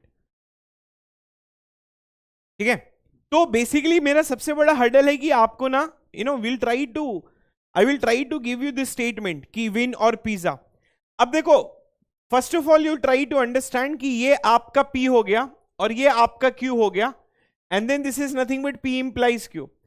Aditya थोड़ा सा मेरे को टाइम देना, जब मैं कन्वर्स इनवर्स और कॉन्ट्रा पॉजिटिव बताऊंगा ना, तो वो पी ओनली इफ का जब आप कन्वर्स इनवर्स और कॉन्ट्रा पॉजिटिव निकालोगे तो आपको समझ में आ जाएगा। पहले मेरे को पढ़ा लेने दो, जैसा आपका नेक्स्ट डाउट नेक्स्ट स्लाइड होता है, ठीक है, डू नॉट वरी अबाउट। अगर आदित्य आपको उतना अगर आइडिया होगा तो आप अब तक आपको समझ में आ गया होगा वो पी ओनली इफ वाला, ठीक है। सारी चीजें बताऊंगा, सबको भी बताऊंगा, ऐसा नहीं आदित्य को ही बता रहा हूं। ये आपका पी हो गया, ये क्यू हो गया, पी इंप्लाइज क्यू हो गया। फ्लो मत बिगाड़ो, मेरे को बस ऐसे पढ़ाने दो कि बेसिकली कहना क्या चाहता हूं। मैं कहना ये चाहता हूं कि मुझे इसका ट्रूथ टेबल बनाना है। मैंने एक statement, focus focus everyone, focus, ये कंडीशनल स्टेटमेंट है। कंडीशन क्या है कि अगर आप मैच जीतोगे, मैं एक स्टेटमेंट दे रहा हूं कंडीशन वाली, अगर आप मैच जीतोगे तो मैं आपको पिज्जा खिलाऊंगा, ठीक है। अच्छा, कुछ लोग बोल रहे हैं कि ठीक है, कुछ लोग बोल रहे हैं यहां पर कि सर ये सब सारी चीजें मुझे आती हैं, बस थोड़ा सा और इंतजार करना, टाइप 1 बता दूंगा, ठीक है, तो आपके बहुत सारे क्वेश्चन सॉल्व हो जाएंगे। तो थोड़ा सा बस मेरे को टाइम देना। फिर से फ्लो बिगाड़ दिया। सुनो, इसको कंडीशनल स्टेटमेंट कहा जाता है। जो लेफ्ट साइड में होती है वो होता है कंडीशन, जो राइट साइड में होता है वो होता है रिजल्ट। मैंने आपसे एक प्रॉमिस किया, क्या किया, कि अगर आप मैच जीतोगे तो मैं आपको पार्टी दूंगा।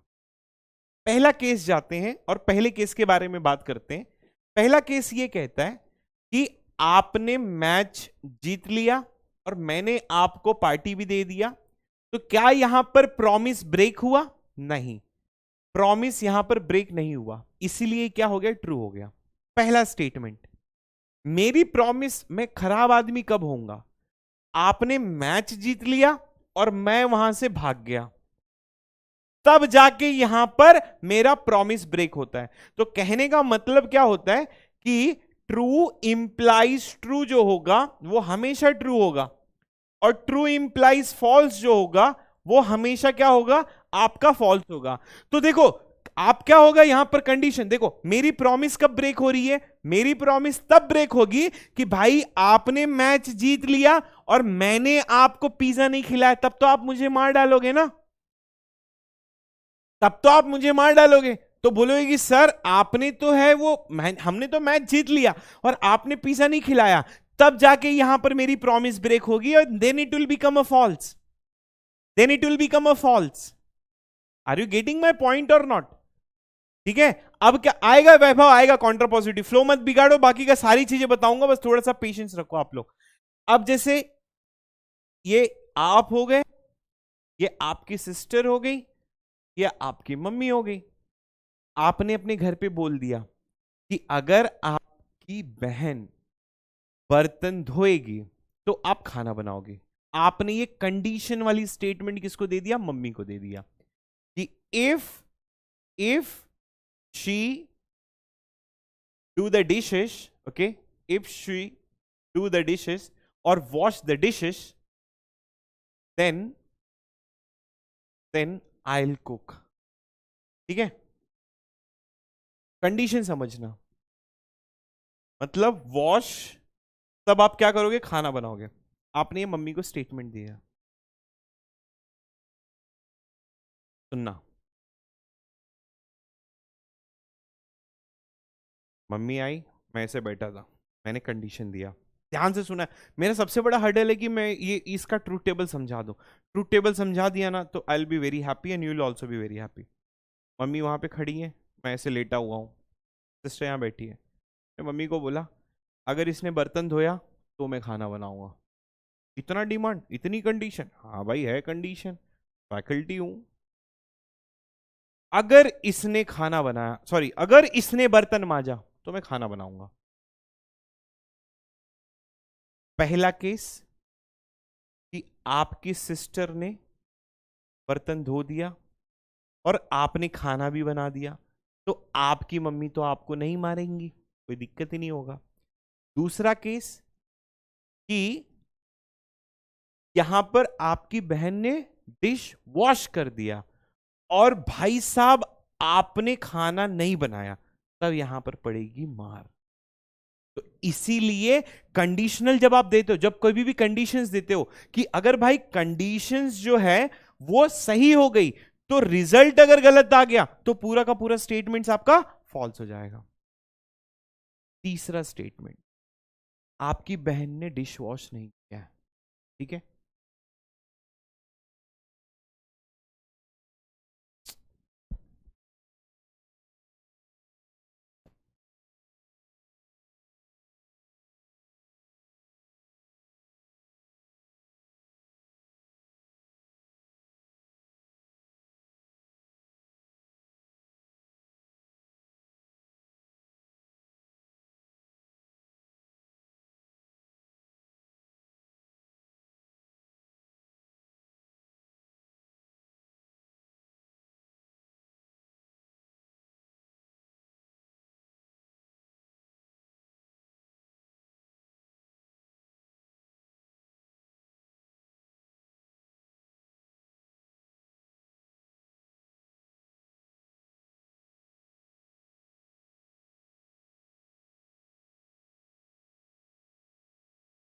ठीक है। तो अब देखो आपको मार कहां पे नहीं पड़ेगी, सुनना, अब आप आना, ठीक है, सुना, यहां पर सुनाई देना। चलो चालू करते हैं। मम्मी आई आपकी, मम्मी पूछी आपसे खाना बन गया, फिर मैं ऐसे बोलूंगा देखो भाई मैंने एक कंडीशन दी थी, अगर वो बर्तन धोएगी तो मैं खाना बनाऊंगा। उसने बर्तन ही नहीं धोया है। जब उसने बर्तन नहीं धोया है तो आपका जो स्टेटमेंट होगा वो स्टेटमेंट तो आपका ट्रू ही होगा ना दोस्त। तो वो स्टेटमेंट तो आपका ट्रू ही होगा ना। Are you getting my point, yes और नो? तो वो स्टेटमेंट्स, ठीक है, तो वो स्टेटमेंट्स तो आपका ट्रू ही होगा। तो पहला वाला फॉल्स होने पे स्टेटमेंट्स आपका जो होगा वो हमेशा का हमेशा ट्रू होगा। सर नहीं समझ में आया, सर नहीं समझ में आया, ओके ठीक है। ये कौन है? ये बर्तन धोने चले गया आकाश शर्मा, मार खाएगा तू। ऐसे बात करते हो फैकल्टी से यार तुम लोग? ठीक है, अब देखना, अब स्टेटमेंट सुनना कि इफ, अब ये स्टेटमेंट रियल टाइम एग्जांपल देखना, ठीक है, रियल टाइम एग्जांपल कि if perfect matching exist in graph, in graph, ठीक है, perfect matching exist in graph, then number of vertices will be even, then number of vertices will be even, number of vertices will be even. Try to understand this statement, ठीक है, try to understand this statement कि if perfect matching exists then number of graph, then the number of vertices in a graph will be even. See, try to understand what I'm trying to tell you this statement. यहां पर क्या हो रहा है कि भाई perfect matching exists then number of vertices will be even. अब सुनना, अब फ्लो मत बिगाड़ो, सुनो। देखो हुआ क्या कि अब ना मैंने एक बच्चे को पढ़ाया, मेरा एक स्टूडेंट है, अब वो स्टूडेंट गया आईआईटी में, अब वो मैथमेटिक्स में रिसर्च कर रहा है। तो उसने क्या किया, उसने ना एक, ठीक है सुनना, ठीक है, अब वो क्या करेगा मालूम है, वो एक आएगा मैथमेटिक्स का, उसने एक नया फॉर्मूला दिया है। अब उस नए फॉर्मूले में उसने ये बोला है कि सर मैंने एक दुनिया का एक नया थ्योरम दिया है। मैं बोलूंगा कौन सा थ्योरम है, तो बोलेगा कि ये वाला सर, कि अगर किसी ग्राफ में परफेक्ट मैचिंग एग्जिस्ट होता है तो नंबर ऑफ वर्टाइसेस आपका इवन होगा। जैसे आपने दुनिया को नया थ्योरम दिया, दुनिया आपको गलत प्रूफ करने के लिए आ जाएगी। अब पहले आते हैं शर्मा जी। हाँ देता वही दे रहा हूं भाई, अपना यार पढ़ाने का तरीका है, पहले थोड़ा कंफ्यूज करो, रुक तो जाओ यार, फ्लो बिगाड़ देते हो तुम लोग, बहुत गंदे हो। Perfect matching exist the number of vertices will be even. तो शर्मा जी आए, शर्मा जी ने एक एग्जाम्पल लिया, उन्होंने एक ग्राफ लिया, सुनना, उन्होंने एक ग्राफ लिया जहां पर परफेक्ट मैचिंग एग्जिस्ट हो गया, तो ये ट्रू हो गया, परफेक्ट मैचिंग एग्जिस्ट हो गया, ठीक है, और नंबर ऑफ वर्टाइसेस भी इवन हो गए। तो आपका शर्मा जी ने क्या कहा, शर्मा जी मैथमेटिशियन थे, शर्मा जी ने बोले कि शर्मा जी ने एक एग्जांपल लेके आया जहां पर एक ग्राफ लेके आया, उन्होंने एक ऐसा ग्राफ लेके आया जहां पर परफेक्ट मैचिंग एग्जिस्ट हो गया और नंबर ऑफ वर्टाइसेस भी इवन हो गया। तो शर्मा जी कहते हैं कि आपका थ्योरम सही है। अब आते हैं यहां पर गुप्ता जी। गुप्ता जी ने एक ऐसा एग्जाम्पल लेके आया जिसमें परफेक्ट मैचिंग तो हुआ बट नंबर ऑफ वर्टाइसेस जो हुआ वो फॉल्स हो गया। मतलब आपका थ्योरम कब गलत होगा, आपका थ्योरम तब गलत होगा कि आपके ग्राफ में परफेक्ट मैचिंग एग्जिस्ट होने के बाद में भी इवन नंबर ऑफ वर्टाइसेस नहीं आ रहा है। आपके ग्राफ में परफेक्ट मैचिंग, आपका थ्योरम तभी गलत होगा ना दोस्त। गुप्ता जी आए, गुप्ता जी के ऐसा एग्जांपल लिए जहां पर परफेक्ट मैचिंग एग्जिस्ट कर रहा है लेकिन नंबर ऑफ वर्टाइसेस आपका इवन ही नहीं हो रहा है, तभी इसी केस में ये फॉल्स होता है। कहने का मतलब है कि ट्रू अगर ट्रू होगा तो ये आपका हमेशा ट्रू होगा, अगर ट्रू इंप्लाइज फॉल्स होगा तो ही जाके आपका थ्योरम। अब जो भी ग्राफ थ्योरी में आपने जो कुछ भी थ्योरम पढ़ा होगा तो आप ना उसको गलत तब साबित कर सकते हो कि पहला वाला ट्रू हो। आपको मार तभी पड़ेगी कि जब आपकी सिस्टर ने डिश को धो दिया है और आपने खाना नहीं बनाया है। आप, मेरी प्रॉमिस तभी ब्रेक होगी कि आपने मैच जीत लिया है और मैंने आपको पिज्जा नहीं खिलाया है। तो ये एक ही केस है जहां पर ये फॉल्स होता है। अब नेक्स्ट वाला सुनना और बाबा को रिप्लाई देना कि ये चीज में मजा आया नहीं आया। अब आते हैं यहां पर यादव जी, ठीक है, और शुक्ला जी, शुक्ला जी का एग्जाम्पल ले लेते हैं। सुनना भाई, अब आते हैं शुक्ला जी। शुक्ला जी ने एक ऐसा ग्राफ लेके आया, ये हो गया शुक्ला। शुक्ला जी ने एक ऐसा ग्राफ लेके आया जिसमें परफेक्ट मैचिंग एग्जिस्ट ही नहीं हो रहा है, मतलब फॉल्स हो गया। तो शुक्ला जी ने एक ऐसा एग्जाम्पल लेके आया जिसमें परफेक्ट मैचिंग एग्जिस्ट ही नहीं हो रहा है। तो मैं शुक्ला जी को बोला, मैं बोला भाग जाओ यहां से। बोलेगा क्यों?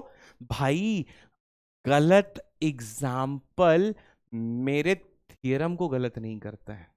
समझ में आई ये बात? तो इसीलिए अगर फॉल्स इंप्लाइज कुछ भी होता है तो थियरम आपका ट्रू होता है, तो कहते हैं वैक्यूअसली ट्रू। ये समझ में आया? ये फॉल्स शुक्ला जी ने परफेक्ट मैचिंग वाला, शुक्ला जी क्या कहते हैं?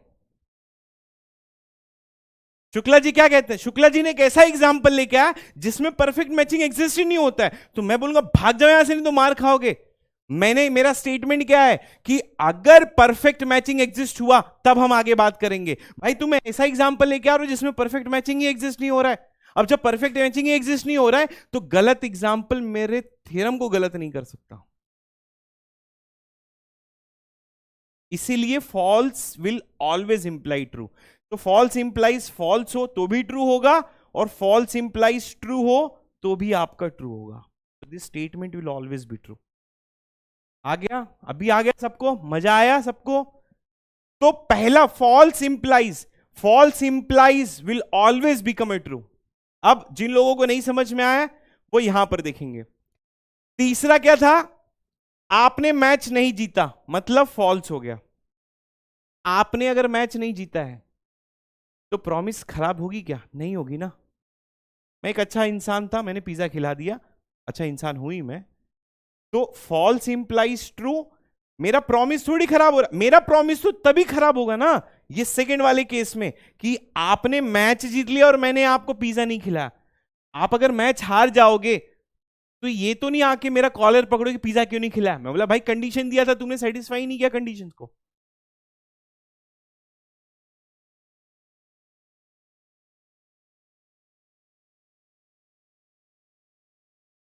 और ये हो गया आपका फॉल्स, और ये हो गया आपका फॉल्स, मतलब आपने मैच भी नहीं जीता और मैंने पिज्जा भी नहीं खिलाया। स्टिल मेरा स्टेटमेंट ट्रू है। मेरा स्टेटमेंट ट्रू, ठीक है, मेरा मेरा स्टेटमेंट ट्रू होने का मतलब क्या होता है कि प्रॉमिस खराब नहीं हो रही है मेरी। तो इसीलिए I hope everybody has understood whatever I am trying to tell you, and then best example is this. I hope everybody has understood what I am trying to tell you.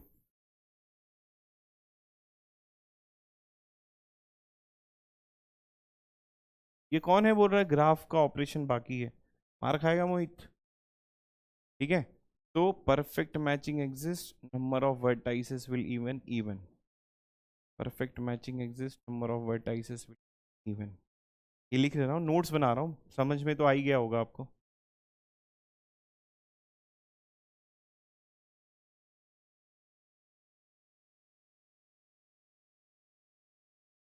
True implies true will become true implies false. ये इस case में ही false होता है। अगर false हो गया तो even if it is true theorem आपका गलत नहीं हो। थ्योरम आपका एक ही केस में गलत होगा, वो होगा सेकंड केस में।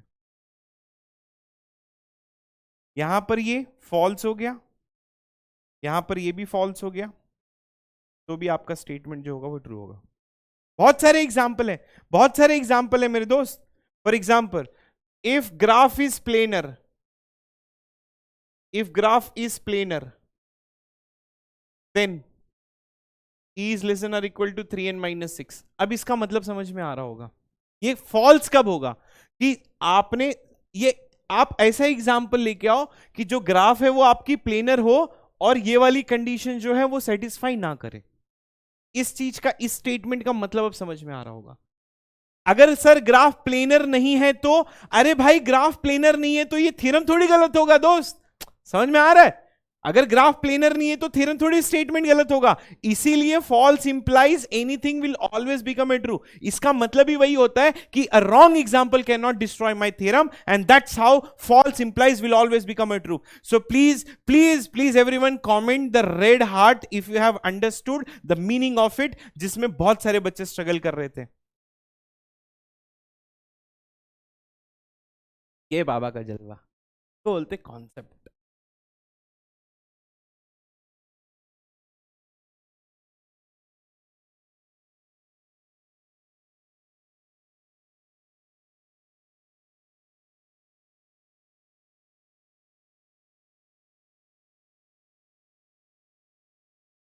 अब आप लोगों को समझ में आ गया होगा।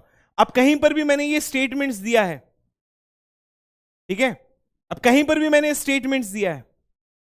For example, if minimum degree is greater than और equal to n-1 divided by 2, then it is connected, then it is connected, then it is connected, then it is connected.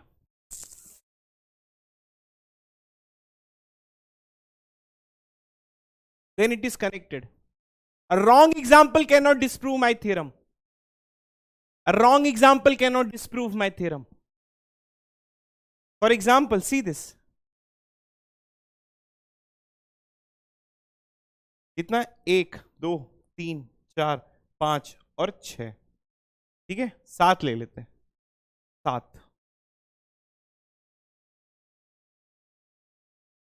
7 minus 2. What is the minimum degree of this graph? 2. 2 is greater than or equal to 3. ये देखो, ये false हो गया। तो ये कहता है कि अगर ये होगा then it is a connected. तो अगर ये इसके लिए फॉल्स होगा तो इसका मतलब ये थोड़ी होगा कि ये थ्योरम गलत हो गया आपका दोस्त, ठीक है। तो नाउ अब ना, इसीलिए मैंने आपको बोला कि mathematics will always give the validity, it will give you the validity of a statement, to check the validity of a statement. So इस तरीके से we can try to understand, we can try to understand each and everything, ठीक है। I hope आप लोगों को समझ में आ गया होगा और आप लोगों को आज मजा आ गया होगा। सो इंप्लीकेशंस के क्या हो गए आपके? That is nothing but P implies Q। तो P इंप्लाइज Q, मेरी जान सुनो, P implies Q। So true implies true, that should be equals to true. So true implies false, that should be equals to false. और इसका summary मतलब ये दो last के ना, इन दोनों को क्लब कर सकते हैं and then it will become true, and false implies false will always become a true. So इस तरीके से we can always try to understand about this particular. इसको हम लोग क्या करते हैं, ठीक है, इसको हम लोग क्या कर सकते हैं कि that means true implies true, that it will become a true, and true implies false, and here it will become a false, and then इसको जनरलाइज कर सकते हो कि false implies anything will always become a true. तो ये वाला जो case है ना, ये ना आप याद कर लेना, और ये ना आप अपने दोस्तों को भी बताना कि why it is like that, कि भाई ये इसलिए होता है कि a wrong example cannot disprove,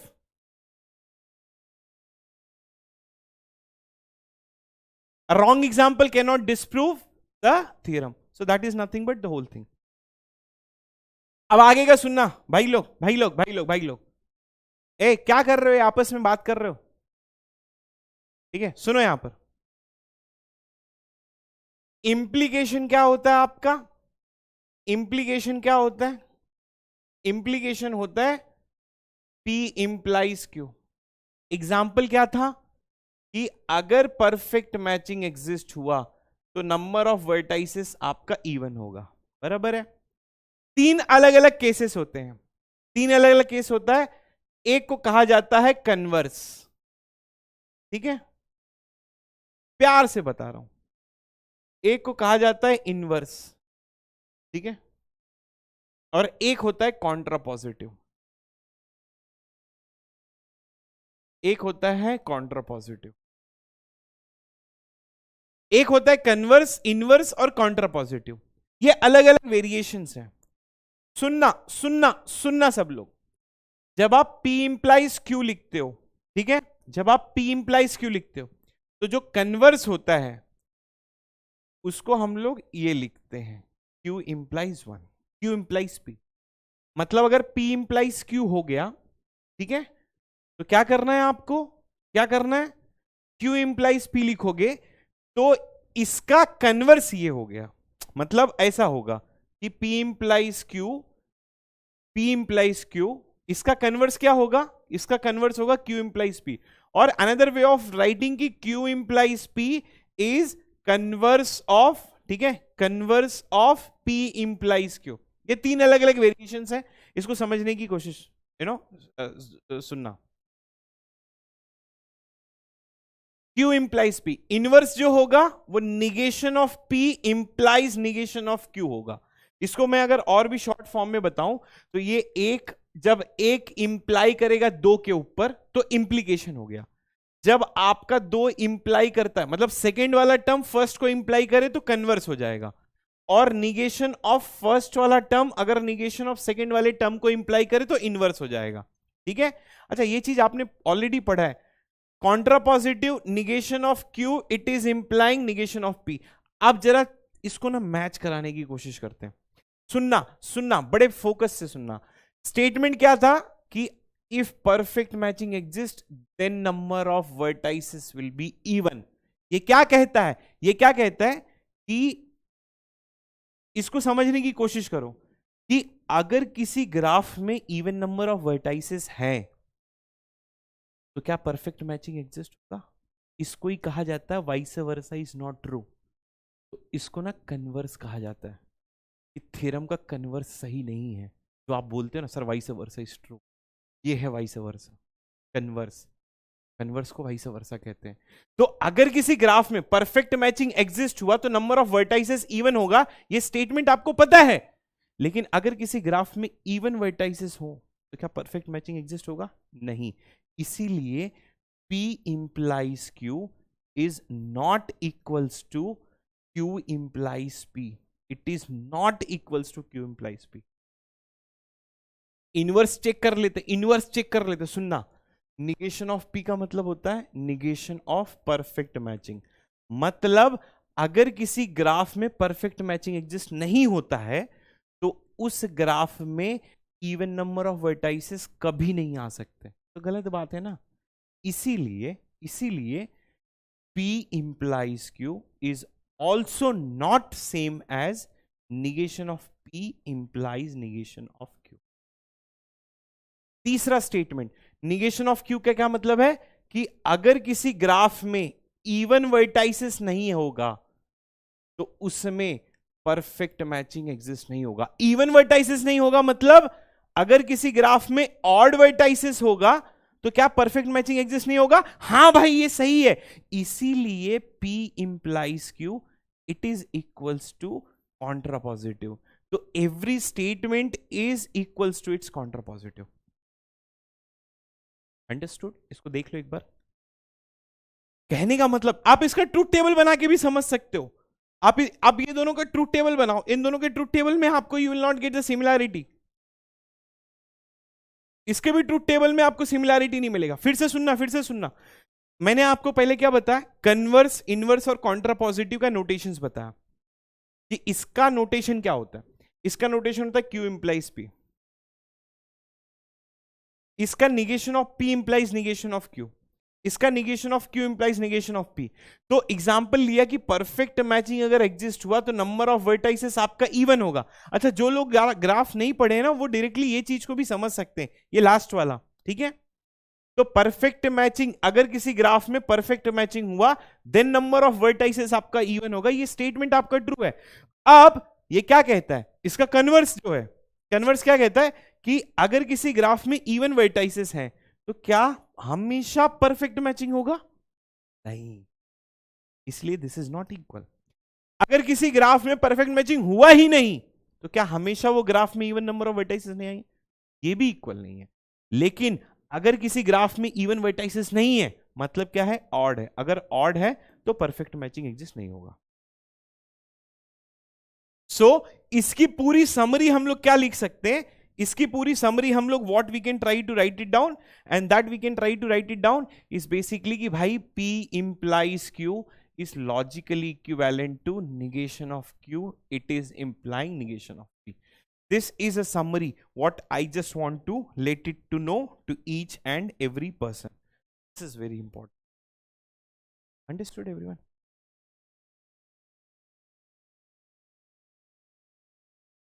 Yes, this is always true. आप इसका ट्रूथ टेबल भी बना सकते हो। मैं चाहता नहीं हूं ट्रूथ टेबल बनाने। This is always true यार, this is always true. This is always true.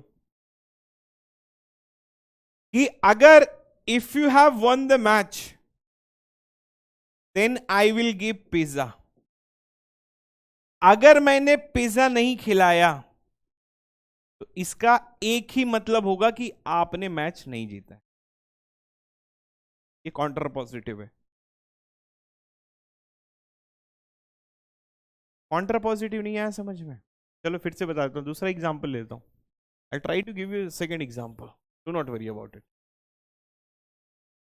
ठीक है, जैसे एग्जांपल के लिए what I try to told you, तीन एग्जांपल लिया था। फॉर एग्जांपल कि if you will win the match तब मैं आपको पिज्जा खिलाऊंगा। ठीक है, तो ये हो गया आपका P इंप्लाइज Q। नहीं समझ में? कोई दिक्कत नहीं है। कन्वर्स, कन्वर्स क्या कहता है? Q implies P। मतलब अगर मैंने आपको ये बताना, अगर मैंने आपको पिज्जा खिलाया है तो क्या इसका मतलब ये होता है कि आपने मैच जीता है? नहीं, इसका मतलब ये भी तो हो सकता है मैं अच्छा इंसान हूं। तो क्या ये देखो, ये दो डायरेक्शन में जा रहा है कि अगर मैंने आपको पिज्जा खिलाया तो इसका मतलब क्या है कि आप मैच जीते हो? नहीं, ऐसा नहीं है ना। दूसरा, इनवर्स। इनवर्स क्या कहता है? Negation of P it is implying negation of Q।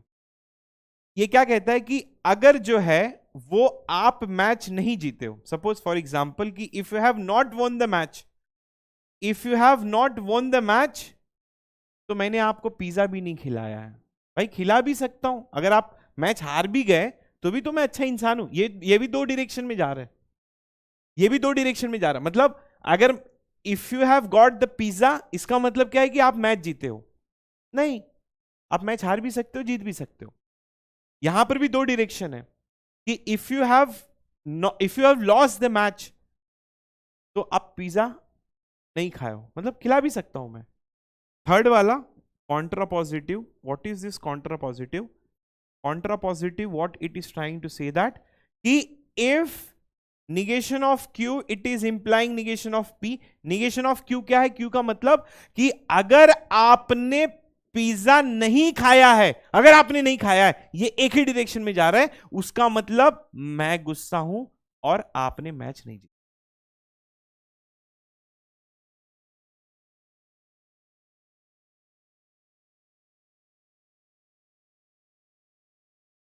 Sir आप ट्रूथ टेबल क्यों नहीं बना रहे हो? तुम भी तो बना सकते हो truth table.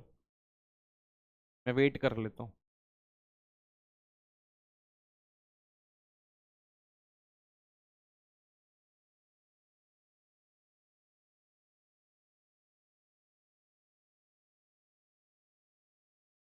P implies Q is not equals to Q implies P. P implies Q is not equal to negation of P implies negation of P implies Q, it is equals to negation of Q, it is implying negation। इतना simple simple example दिया, I don't know why you people are not getting it. बड़े गंदे लोग यार तुम। आज तुम लोग ट्रूथ टेबल बनवा ही दोगे। Q implies Q, Q implies P, negation of P implies negation of Q, negation of Q it is implying negation of। बहुत गंदे हो तुम लोग कसम से।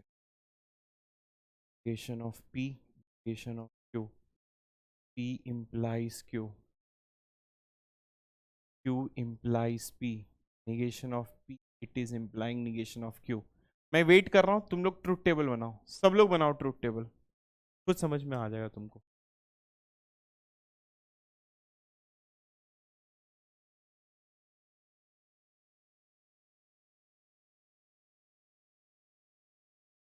बातें मेरी।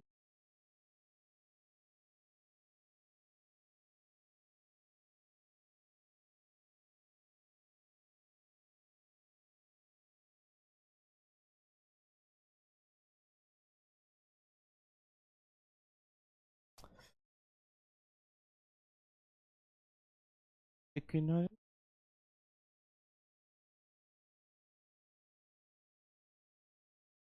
धन्य डांगर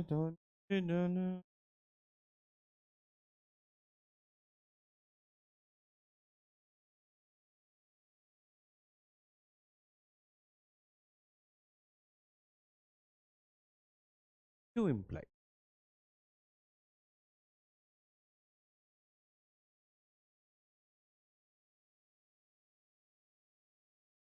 लगे। इसका यूज दिपेंदु हम लोग क्या करते हैं मालूम है, जब हम लोग थ्योरम में बनाते हैं यार, इसका यूज तो वही तो बताया मैंने, vice versa is not true.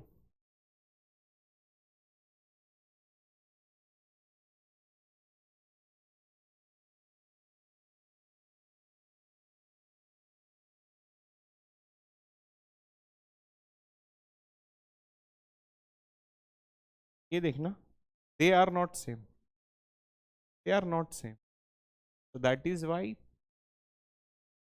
that is why no no no no no no no no no no no, ठीक है, that is why they are not equal. Negation of p implies negation of q, it will become true, become true, it will become false, it will become true. ये first वाला और इसको match, negation of q is true, is false.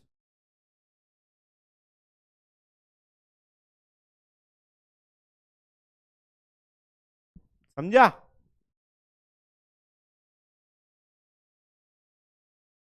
एक नारियल देला ना,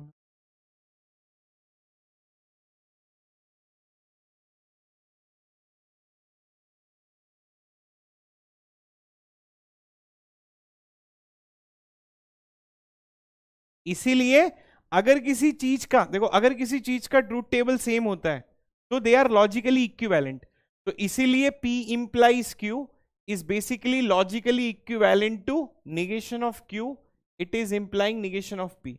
दूसरा example भी ले सकते हैं, तुम लोग बहुत गंदे लोग आज बहुत पढ़वा रहे हो मेरे से इस पे, जैसे कि if G is wheel graph then number of edges is basically 2 times of n-1, ठीक है। इसका कन्वर्स क्या होगा दोस्त, इसका कन्वर्स कहता है Q इंप्लाइज P। तो अगर किसी ग्राफ में इतने नंबर ऑफ एजेस हैं तो क्या वो गारंटी लेगा व्हील ग्राफ होने की, ये स्टेटमेंट आपका फॉल्स हो गया। इसीलिए P implies Q is not equivalent to Q implies P, ठीक है। इनवर्स, इनवर्स ये कहता है कि अगर, ठीक है, इनवर्स क्या कहता है, negation of P is implying negation of Q, कि अगर किसी ग्राफ में इतने नंबर ऑफ एजेस नहीं है तो वो व्हील ग्राफ भी नहीं होगा,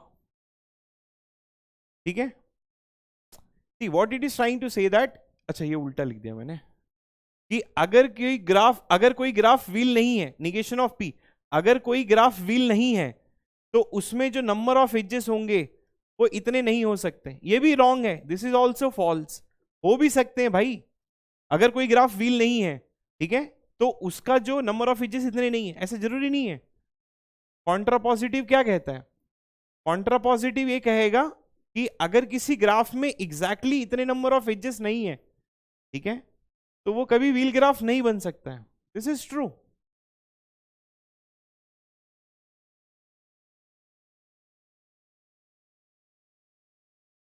हाँ Akash, truth table, converse and inverse are same basically, converse and inverse are same, तो you can try to write it down. देखो इनका ट्रूथ टेबल सेम है, तो ये चीज और ये चीज सेम है, that is not the issue. Understood everyone? कोई दिक्कत किसी को अभी?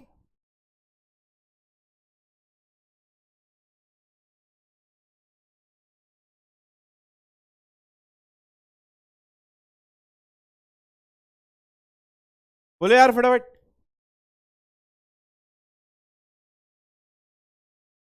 नहीं, ये सब कंजक्शन के अंदर नहीं है, ये सब किसी को समझ में आ रहा है, मतलब क्या दिक्कत हो रही क्या नहीं हो रही, मेरे को तो पर समझ में ही नहीं आ रहा है। मतलब मैं क्या पढ़ाना चाह रहा हूं तुम लोगों को आइडिया है, मैं ये पढ़ाना चाह रहा हूं कि भाई P implies Q is same as negation of Q, it is implying negation of P। ये चीज मैं आपको बताना चाह रहा हूं, ये मैं करवाना चाह रहा हूं कि ये चीज इसके सेम होती है, कितने एग्जाम्पल दूं, मर जाऊं अब।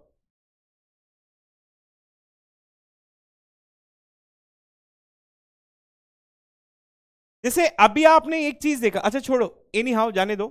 अभी आपने एक चीज देखा कि ये देखो कॉलम ए और कॉलम बी, इनका, अब सुनो everyone, everyone try to understand कि column A and column B are having a same truth value.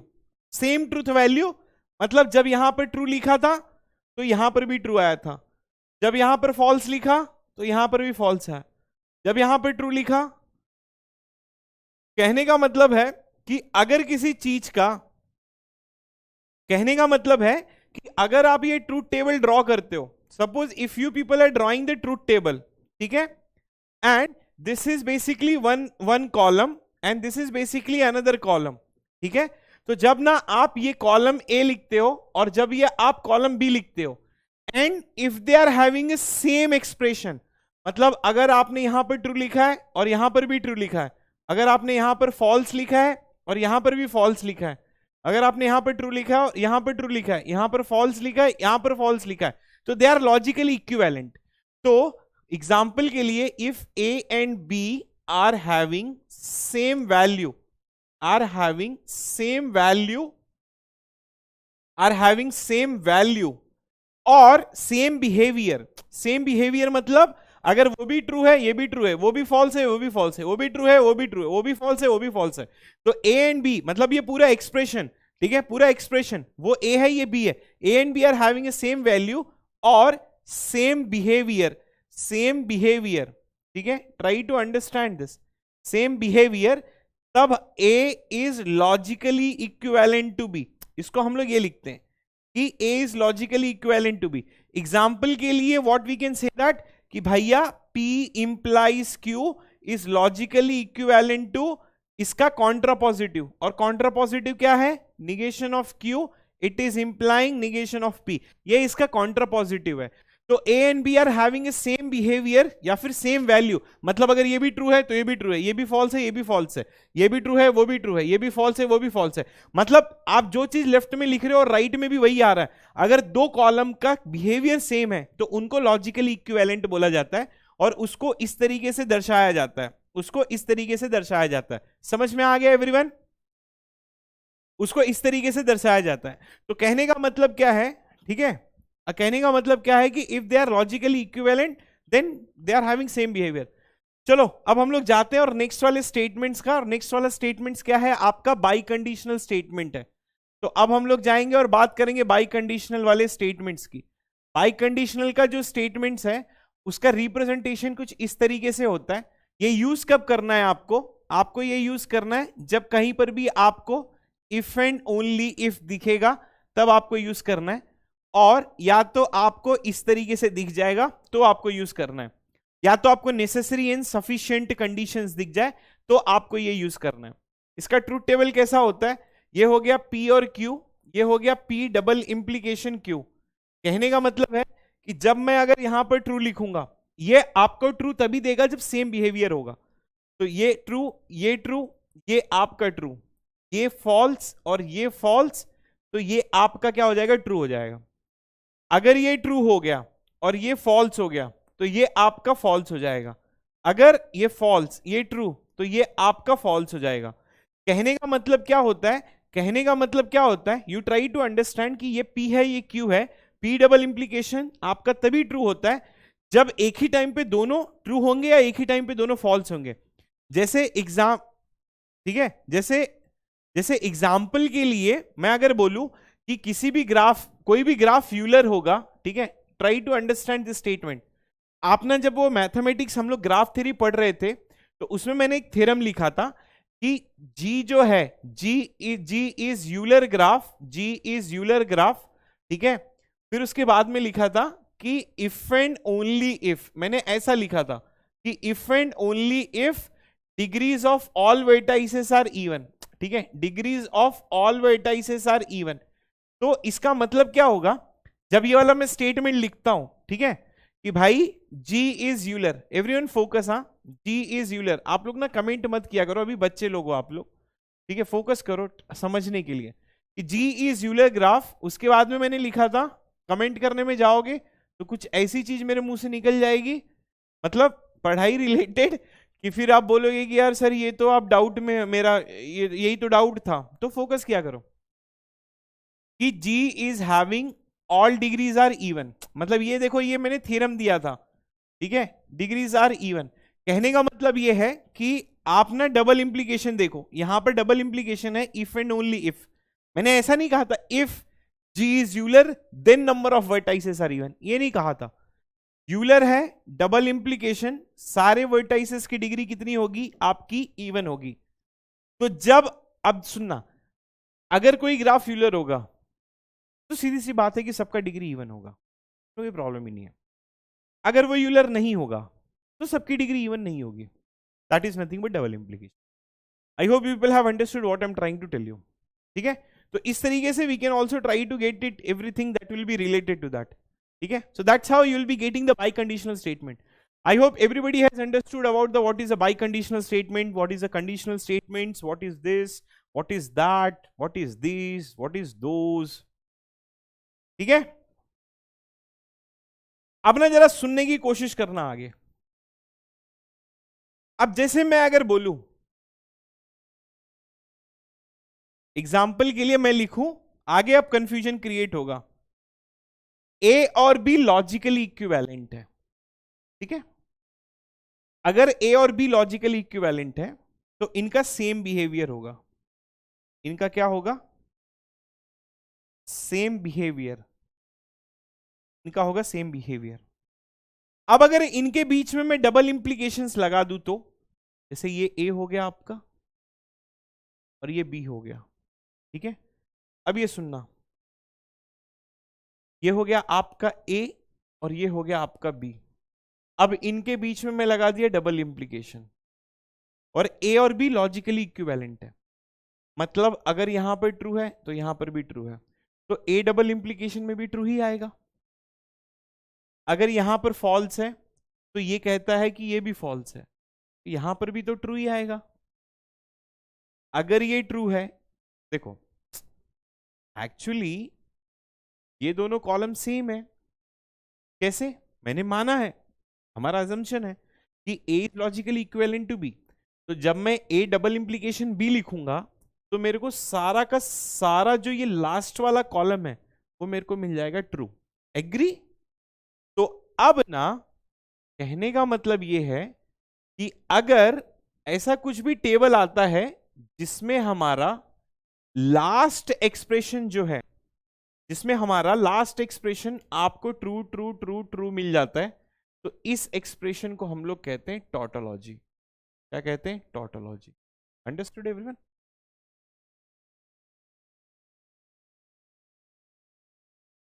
Understood, not understood?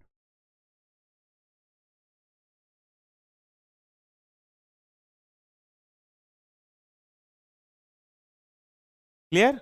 आज थका दिए तुम लोग रिपीट करवा करवा,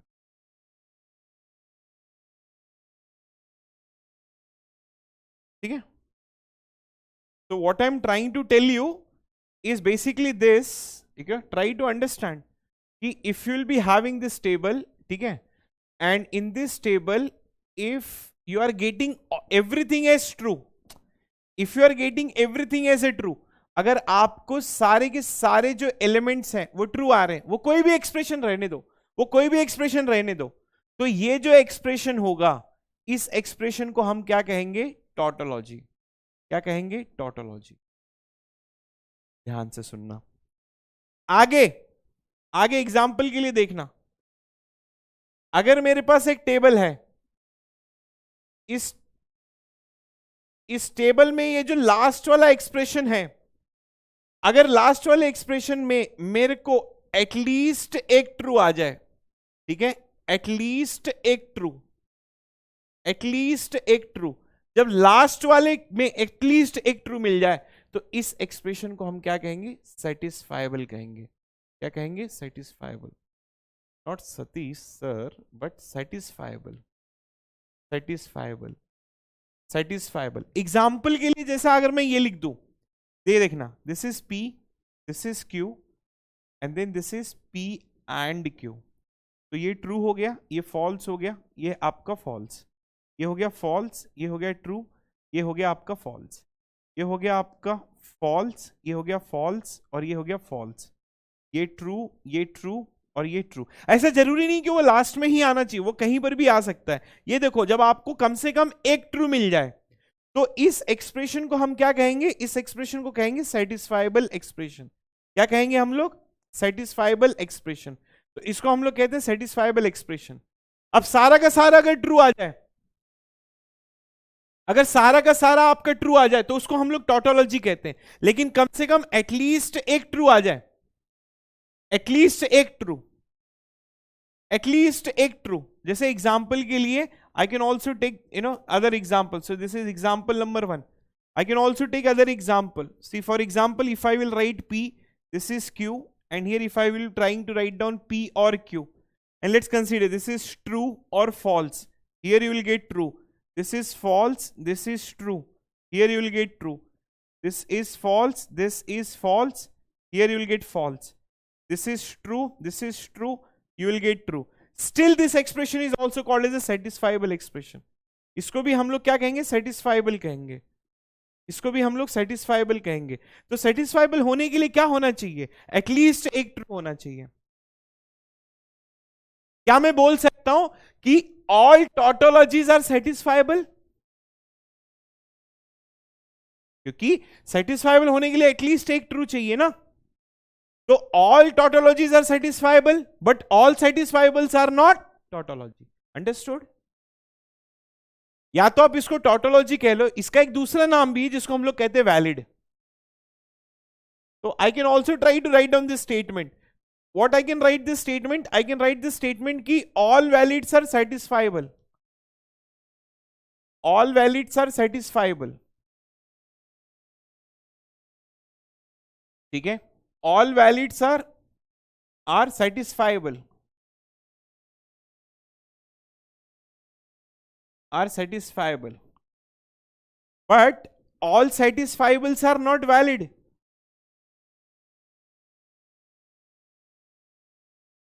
Are not valid.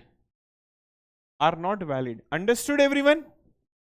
So all satisfiables are, all valids are satisfiable. But all satisfiables are not valid. कैसे? देखो, ये भी सेटिस्फाइबल है बट ये वैलिड नहीं है, ये भी सेटिस्फाइबल है बट ये वैलिड नहीं है। तो किसी भी थ्योरम को ब्रेक करने के लिए one example is enough to destroy any theorem.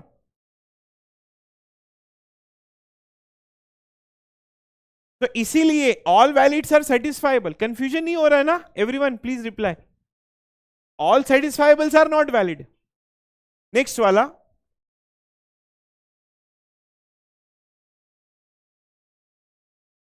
अगर सारे के सारे फॉल्स हो जाते हैं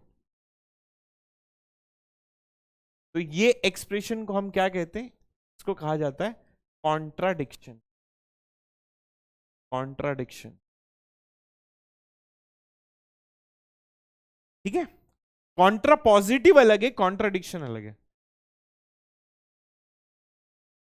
अब नेक्स्ट वाला स्टेटमेंट, इसमें कंफ्यूजन होगा तो ध्यान देना।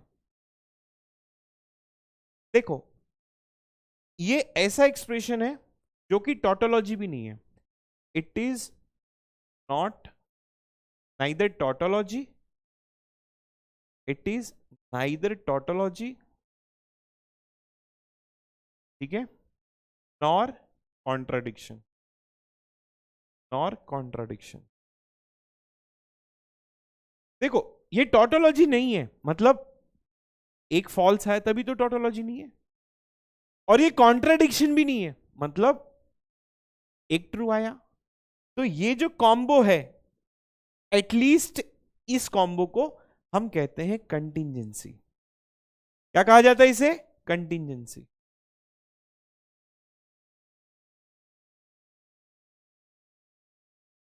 इसको कहा जाता है कंटिंजेंसी। कंटिंजेंसी का मतलब होता है कि ना तो वो टोटोलॉजी है और ना तो वो कॉन्ट्राडिक्शन है। अगर वो टोटोलॉजी नहीं है तो एक फॉल्स तो आएगा ही है, बनता है। एक ही फॉल्स आके बिगाड़ दिया ना। अगर वो कॉन्ट्राडिक्शन भी नहीं है, मतलब एक ट्रू आके बिगाड़ दिया ना, समझ रहे हो? Can I say that all contingencies are satisfiable?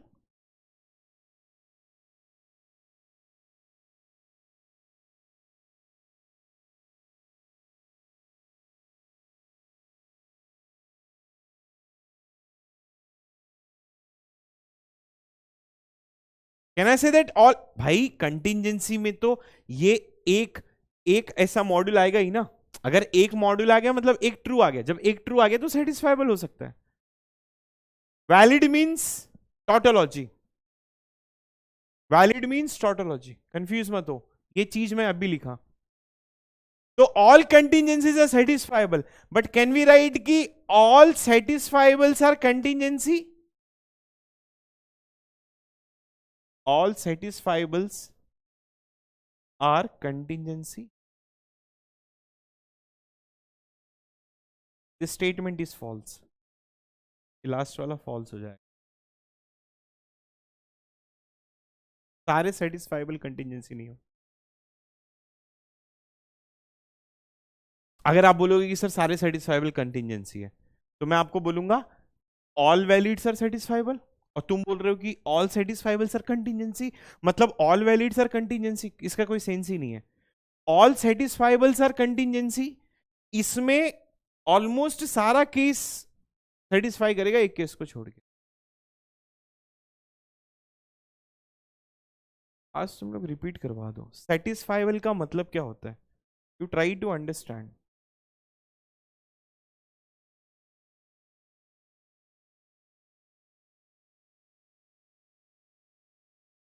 तुम लोग मार डालो, रिपीट करवा.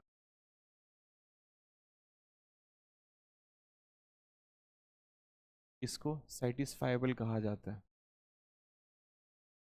This is satisfiable and this is also contingency.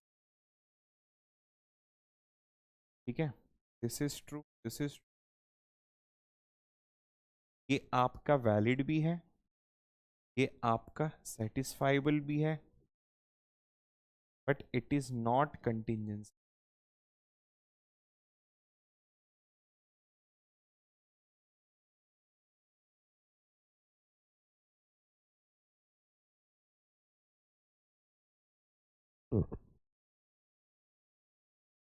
अगर फॉल्स फॉल्स सेटिस्फाइबल का मतलब आप ना बस एक चीज ये ले लो. सेटिस्फाइबल क्या कहता है? At least one true, at least one true. If all are true no problem.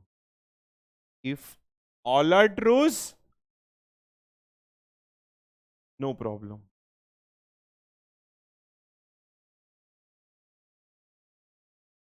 Contingency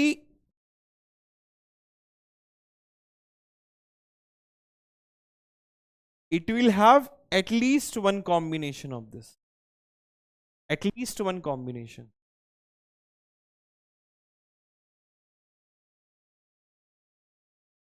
आया समझ में या अभी भी डाउट है? बोलो.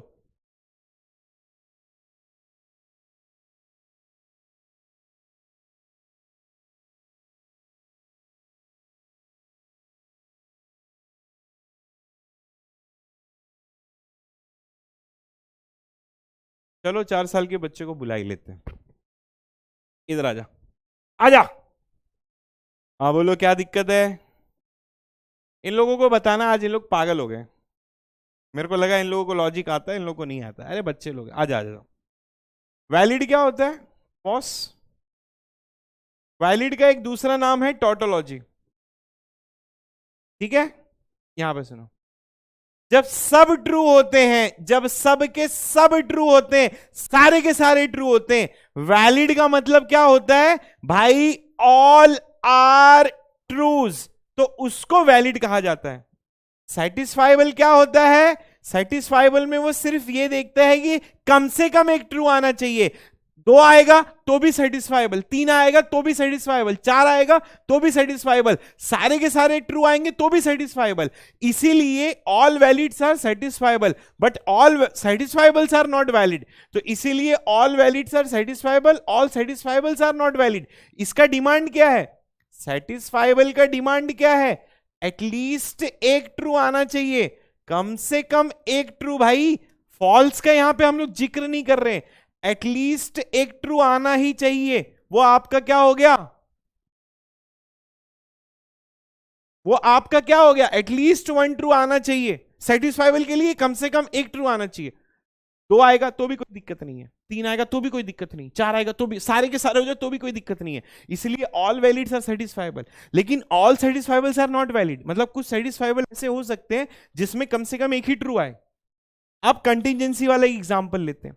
कंटिजेंसी वाला एग्जाम्पल क्या कहता है, कंटिजेंसी क्या कहता है, कंटिजेंसी देखो, कॉन्ट्राडिक्शन का तो कोई दिक्कत है ही नहीं यहां पर, कंटिजेंसी और सेटिस्फाइबल का ही प्रॉब्लम है। कंटिजेंसी क्या कहता है, आप 4 साल के बच्चों को इधर, कंटिजेंसी क्या कहता है, इट इज नॉट टॉटोलॉजी। अच्छा, मतलब इट इज नॉट टॉटोलॉजी, हाँ जी, and it is also not contradiction. बस इतना ही लिखो, हाँ, नहीं तो ये लोग और परेशान करेंगे सर आपको, बस आप इतना ही लिख दो। टॉटोलॉजी नहीं है मतलब सारे ट्रू नहीं है, मतलब एक फॉल्स तो आएगा ही आएगा। अच्छा, कॉन्ट्रडिक्शन भी नहीं है, मतलब एक ट्रू तो आएगा ही आएगा। मतलब आपको सारे के सारे फॉल्स नहीं है, मतलब कहीं ना कहीं एक ट्रू तो मिलेगा ही मिलेगा। सारे सारे फॉल्स भी नहीं है, मतलब एक ट्रू तो मिलेगा ही मिलेगा। सारे ट्रू भी नहीं है, मतलब एक फॉल्स तो मिलेगा ही मिलेगा। और सेटिस्फाइबल होने के लिए तो यही चाहिए था। इसीलिए ऑल कंटिजेंसीज आर सेटिस्फाइबल। ठीक है, okay okay, so I hope everybody has understood, you know. ए आलोक रंजन क्या कर रहा है भाई, पढ़ाई वढ़ाई पे ध्यान दे। I think everybody has understood. Alok बेटा, आलोक ना, ना, ना। यहाँ देख, पढ़ाई पे ध्यान दे, ठीक है। बच्चे हैं मन के सच्चे हैं, ठीक है। ठीक है, आज के लिए बस इतना ही, नहीं तो फिर आगे आप पगला जाओगे।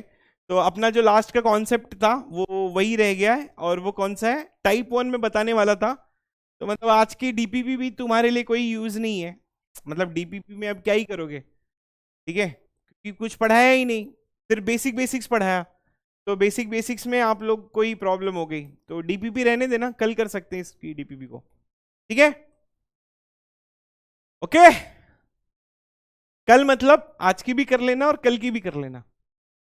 चलो, bye bye, thank you so much for joining this session and have a good night to all of you. चलो, बाय बाय।